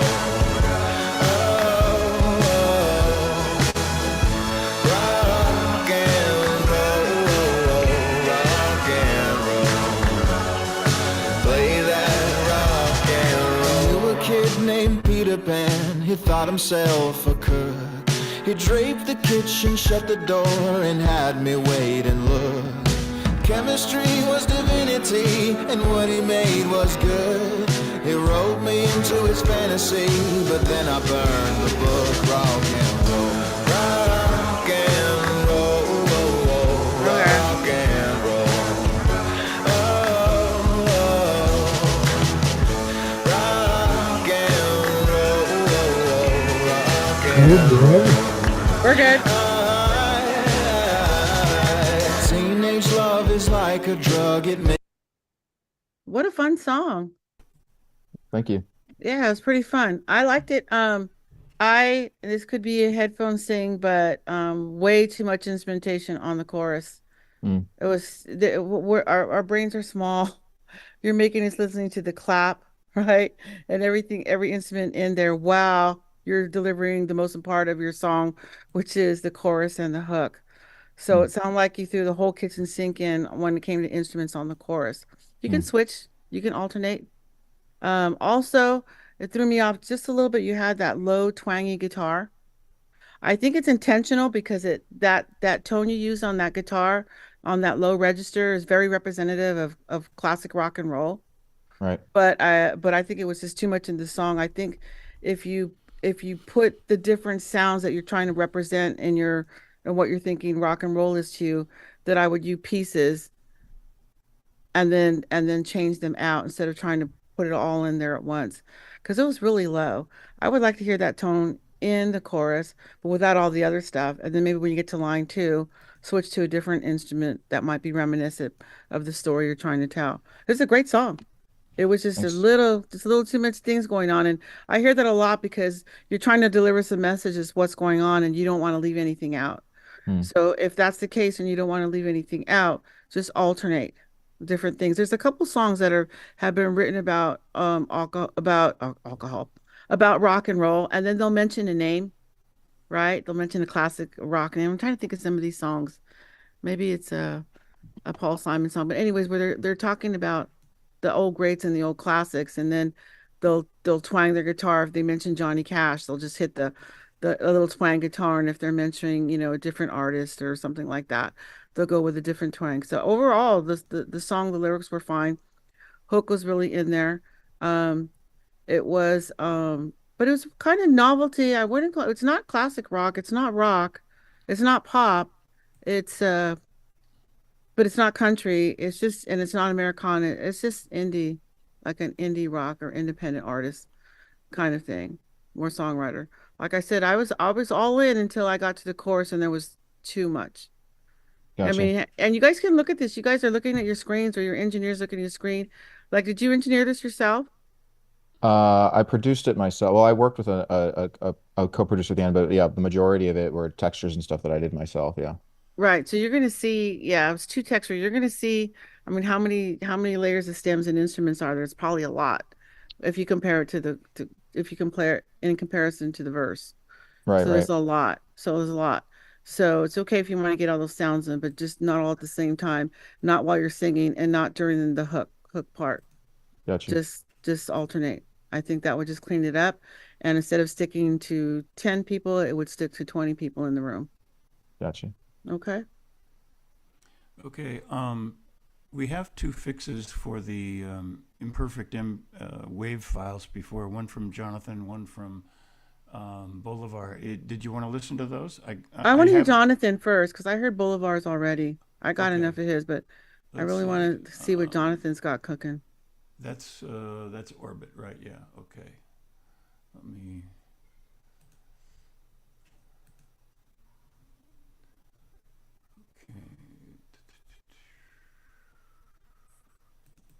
That guitar, was it a Gretsch? What kind of guitar was that? Do you know? Are you asking me that? Yeah.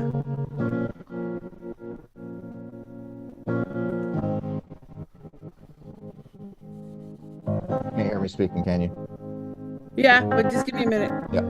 It's cosmic, this love, out of this world, this trust that we have over us. This life, it's crazy. We live daily working, trying to find who we are. Will we ever find who we are? But I know that I want you spinning in my orbit, spinning in my orbit, 'cause gravity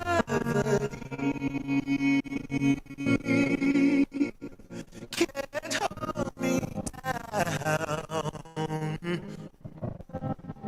I'm coming up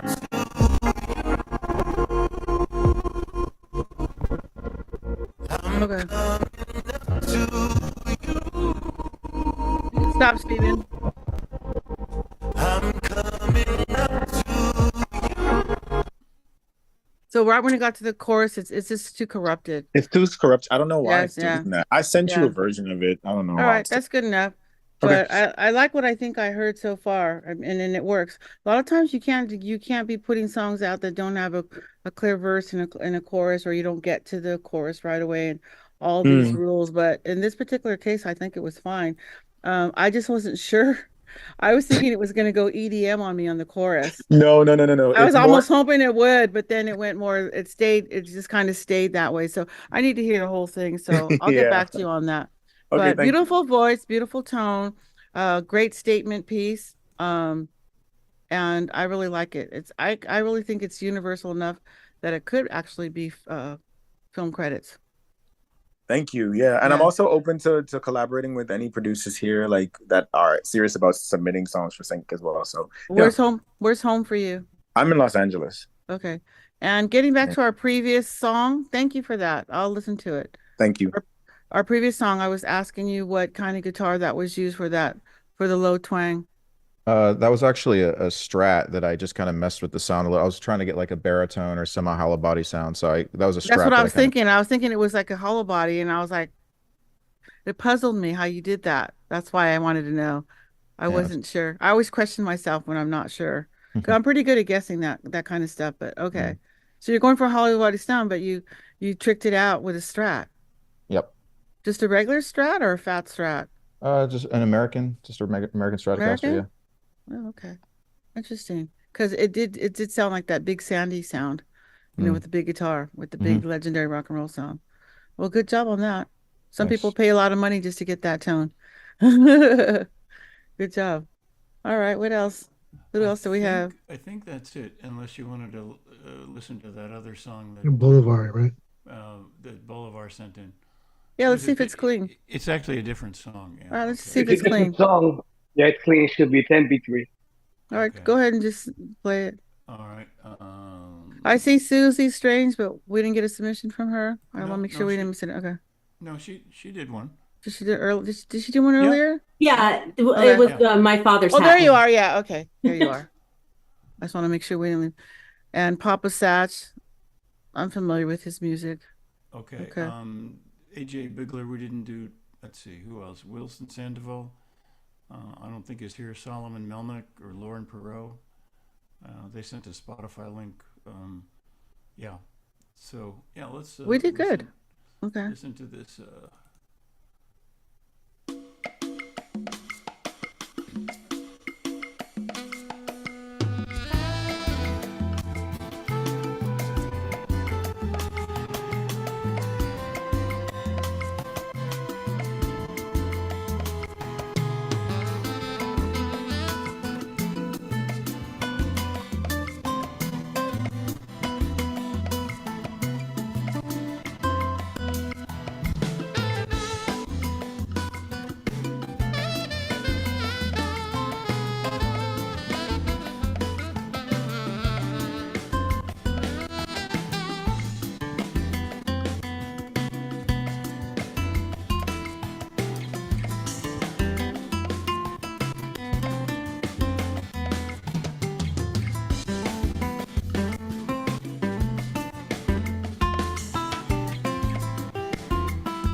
Wow.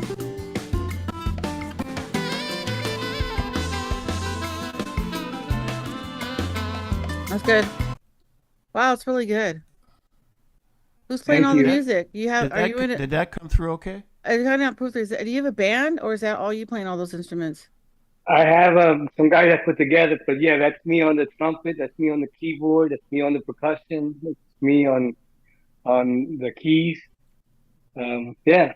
The saxophone, the saxophone is great. Saxophone is The not me. guitar is great. That's her. Yeah, it's really good. This is really, really good. I like it. So, when I went and had my nails done, that was kind of music I was listening to in the nail salon, and I'm laughing because every time I go to that nail salon, they're always playing a real good friend of mine. If you don't know him, look him up. Juan Carlos Quintero, JCQ. And he's a master at licensing music for film and TV. So this goes real good for this type of music and this kind of stuff has multiple uses. So underbed music, again, NFL scores, lottery numbers, the weather report, right? This is also your news channel where you're just getting the headliners and there's music in the background. This happened today, that happened today. So again, bed music. This is all good for a completely different genre, which is travel logs, all those, it's good for restaurants, right? It's all that kind of stuff. And then again, the whole spa thing is all there. It's a whole nother reach, a category of music for that. Easily listening, contemporary with a Latin flair, and real popular stuff. I know people look up Juan Carlos Quintero. He's number one for 10 a year, JCQ. Yeah. he does the guitar, but yours is more than that. All his 15 albums feature guitar. This particular song features guitar. It featured just on this song alone, it featured guitar and it featured keyboards and trumpet. So that was really, really cool. So Thank I you. loved it all. I loved it all. That's really good because it was very different from the first one. This was like in 5/8 time or something, and the other one was like a regular 4/4. Yeah, and there's Yeah. a whole album of that song all ready to go. Oh, it's great. It's great. And have you pitched it or licensed it or sent it to a label? No, not at all. Everything is mine. I got all the stems. I got Mm-hmm. everything. Mm-hmm. No, I have not. I'm trying to get there. I'm trying to find that connection to get a song Uh-huh. out, get a one hit wonder. I don't care. So I'm what you want to do, and this goes out to any of you who are making music and the song's broadcast quality. So for him, my comfort level is its broadcast quality. So if I feel like your song's broadcast quality and you want help, I do one-on-one consulting. I put people on retainers, 6 months, 8 months, 3 months. So a guy like you that has this kind of music that's ready to go out the gate, you might just need introductions. I may be able to show you places that you can go publicly online to pitch it. I might introduce you to my friend Juan Carlos Quintero because he sells the heck out of yeah, this kind of music. yeah. I got him this year. I got him an endorsements with the amps, with 2 new guitars. I mean, just all kinds of stuff. They love this stuff. With different companies that do licensing for stuff. So there could be a whole just 6 months of an hour or 3 months of 2 hours or whatever to get you in the game and connected. So if you're ever stuck on where to go, whether it's to make the songs better or whether you want my to hear it, so I say no, go back in the studio. This needs to be fixing that. I'm there to do it. I charge by the hour, but there are other people like me that do it. I'm not the only one, so I'm not trying to be a walking commercial. I know several Yeah. people that do it and that are well connected. So sometimes you have it, you just don't you've just been so busy doing the right thing and writing great music, then now it's time to get connected into business. And that's where It's a things like dot. taxi music comes in. That's where, and some of these conventions and that kind of stuff, and reaching out to manufacturers. Always look at the gear that you're playing. If you're putting out good music, reach out to your manufacturers. First thing they may want to do, and we did this with one of the bands I'm working with while we were touring this year. We stopped in there, so we used Thompson guitars. We use uh, uh, ear trumpet microphone. So we went into and paid them a visit, and then we shot videos, and they put us on their YouTube channel. So now our numbers are so growing just because we have 5 sponsorships, and we did the same 2 songs as we tour. So every time we stop to visit a manufacturer, somebody that sponsors us, we're using the same Right. 2 songs. Everybody's releasing them now, and the album's just about to come up, and we're just about to be showcased at this big old event. So everything can be time specific. And that's just take somebody that does it or knows how to do it to recommend things. So no, regardless of your genre, if you're just barely writing songs and you don't know how to find the right musician, all the way to your music, all the way from that scope, all the way to your music's ready, you just need to know how to sell it. Consider consulting with people. We're out there. You guys have my email. Okay. Thank you Anybody so much. else? You're welcome. You're welcome. Anybody else? Anybody going to NAM? I had I'll a be there. if Huh? are you saying anybody else in terms of questions? Yeah, Yeah, absolutely. great. I have a question, which is like if I produce everything on my own, I record all the parts and everything, and Mm, then release that to Spotify, is that mhm. release like a risk from your point of view in terms of licensing? Um, or because I own everything, like I could pull it if somebody wanted it pulled, or is it okay to release stuff on Spotify, but also like try to sell it for placements or Well, rule number one, always keep writing music so that you always have stuff that's not out there versus stuff that's out there. Maybe put 1 or 2 of your best and 1 or 2 of your worst, and hang on to 1 or 2 of your worst and 1 or 2 of your best. You don't have to give them everything. Spotify's not going to make you money. It's going to give you exposure unless you're working it and you're tagging other people that like your music and you're actively hands-on with your Spotify account. It's not going to be that big deal. It's just going to be a listening tool that somebody might find you. But there are other better tools like go to Broadjam, go to Taxi Music, and just pitch direct. So there's that.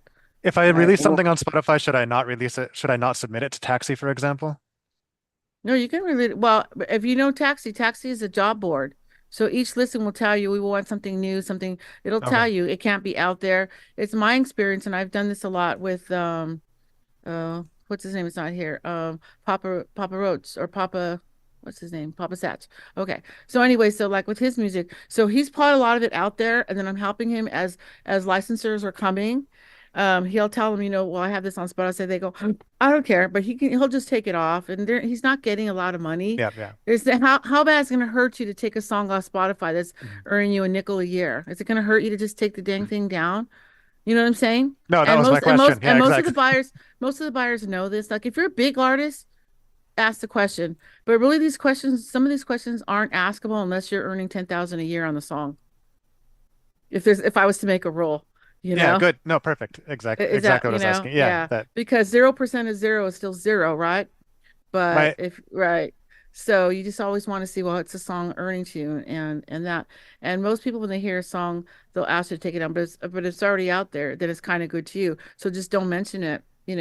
But if it says something in the contract, which is why some of these artists pay me to read the contract.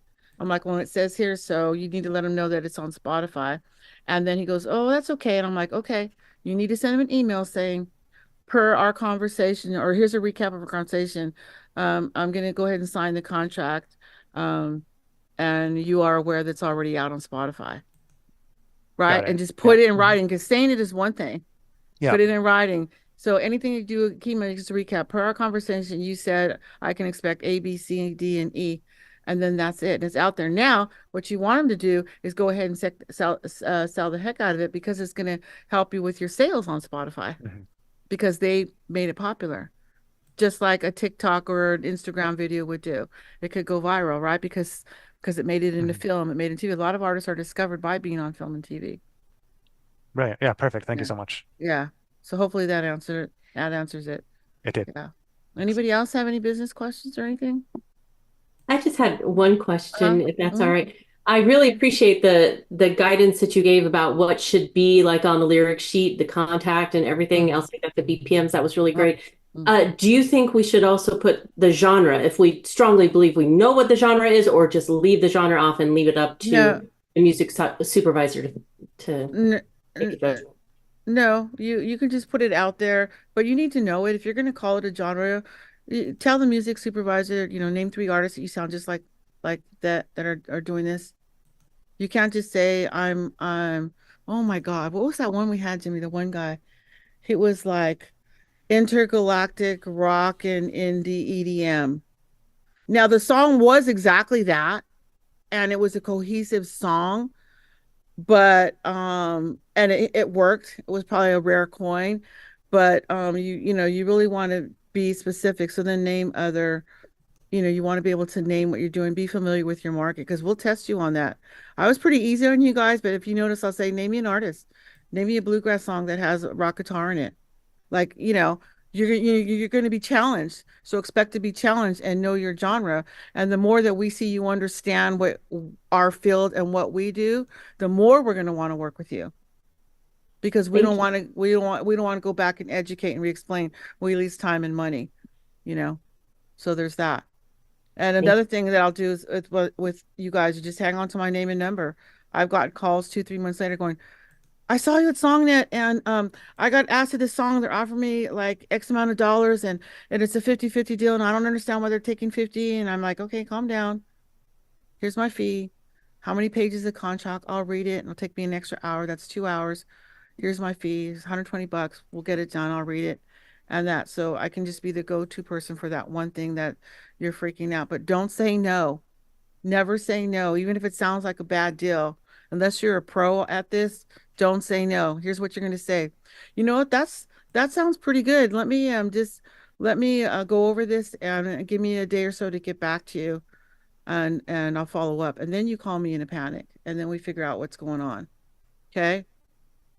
Right? We've had some horror stories that we can tell where people turned down things because they were taking quote unquote 50%. But it was only the publishing. The artist still got 100%, the songwriters 100% of the upfront money. So they lost half a $500,000 just because they saw the word 50. They told me never to give up 50% of my publishing for an artist that's never placed anything. So just be real careful. Just say, that sounds great. That's just let me talk to my legal or whatever, and I'll get back to you. And then you call me in a panic and we figure it out. Anything else? Alrighty. Thank you all for sharing your music. We had some really good ones in there today. And Yes, some and really, thank you so much too. Thank you. and some Joanne. really close Yeah. to good. Thank you. Nobody in this room tonight was far off or far away. Everybody was pretty close to landing a decent song. So thank you for that. And definitely we got to do that lunch, right? Oh yeah, for sure. I forgot about that. What days are Yeah. it? It's every Wednesday, and I was, I thought maybe today, but you were busy, so Yeah, I'm touring with the band, so I will be back September. okay. Next month. September. Next Yeah, month. next month we'll do it. All The right. first 2 weeks, I think I'm in town. Okay. Well, we'll plan on Okay. that. Yay. Well, thanks Thank you again, guys. Joanne. Thank you so You're much. Yes, and thank you all welcome. you guys for staying, sticking around. Thank Hope you you. learned something, right? Everybody learned something. I mean, it was a good thing. Absolutely. Yeah. Yeah. Yeah. So Yeah. that's Yeah. what's important, because then the next time we come around, it's going to be even better. So our Yeah. next guest is going to be Daniel Liston Keller. And if those of you don't know, take a look at YouTube. There's something called Get It in Writing. So if you find Daniel Liston Keller, Get It in Writing, he's got stories and interviews with a lot of the major players in this game. And he knows a lot of stuff. He's been a producer for a long time, and he's a funny guy. So you'll definitely get to hear more stuff and learn something from a whole different side. When is that? When is- I think I don't know him. I want to hear that. So that'll be the first Wednesday in September. Oh, so that's Labor Day weekend. I'm around. All right, send me a reminder because I want to hear him. Do you still get Ben McLean time to time? Ben is our go-to guy for March. So Awesome. Okay. so September 4th. September 4th will be Daniel Liston Keller. Awesome. Yeah, but check him All right, out. you guys. He's got good Thank stuff. you. Thank you. All right, good night, everybody. Thanks again. Thank you, for Steve. sharing Steve your- rocks. All Yeah, right. Steve, right. you're amazing, man. Thank you guys. You're our Appreciate you guys. engineer. And we All have right. our in-person showcase coming up too. Don't forget that if you're in the LA area. 2 weeks. And that's going to be on August 21st. August 21st. Perfect. All right, we'll see you Awesome. guys then. Thank you guys. Good night.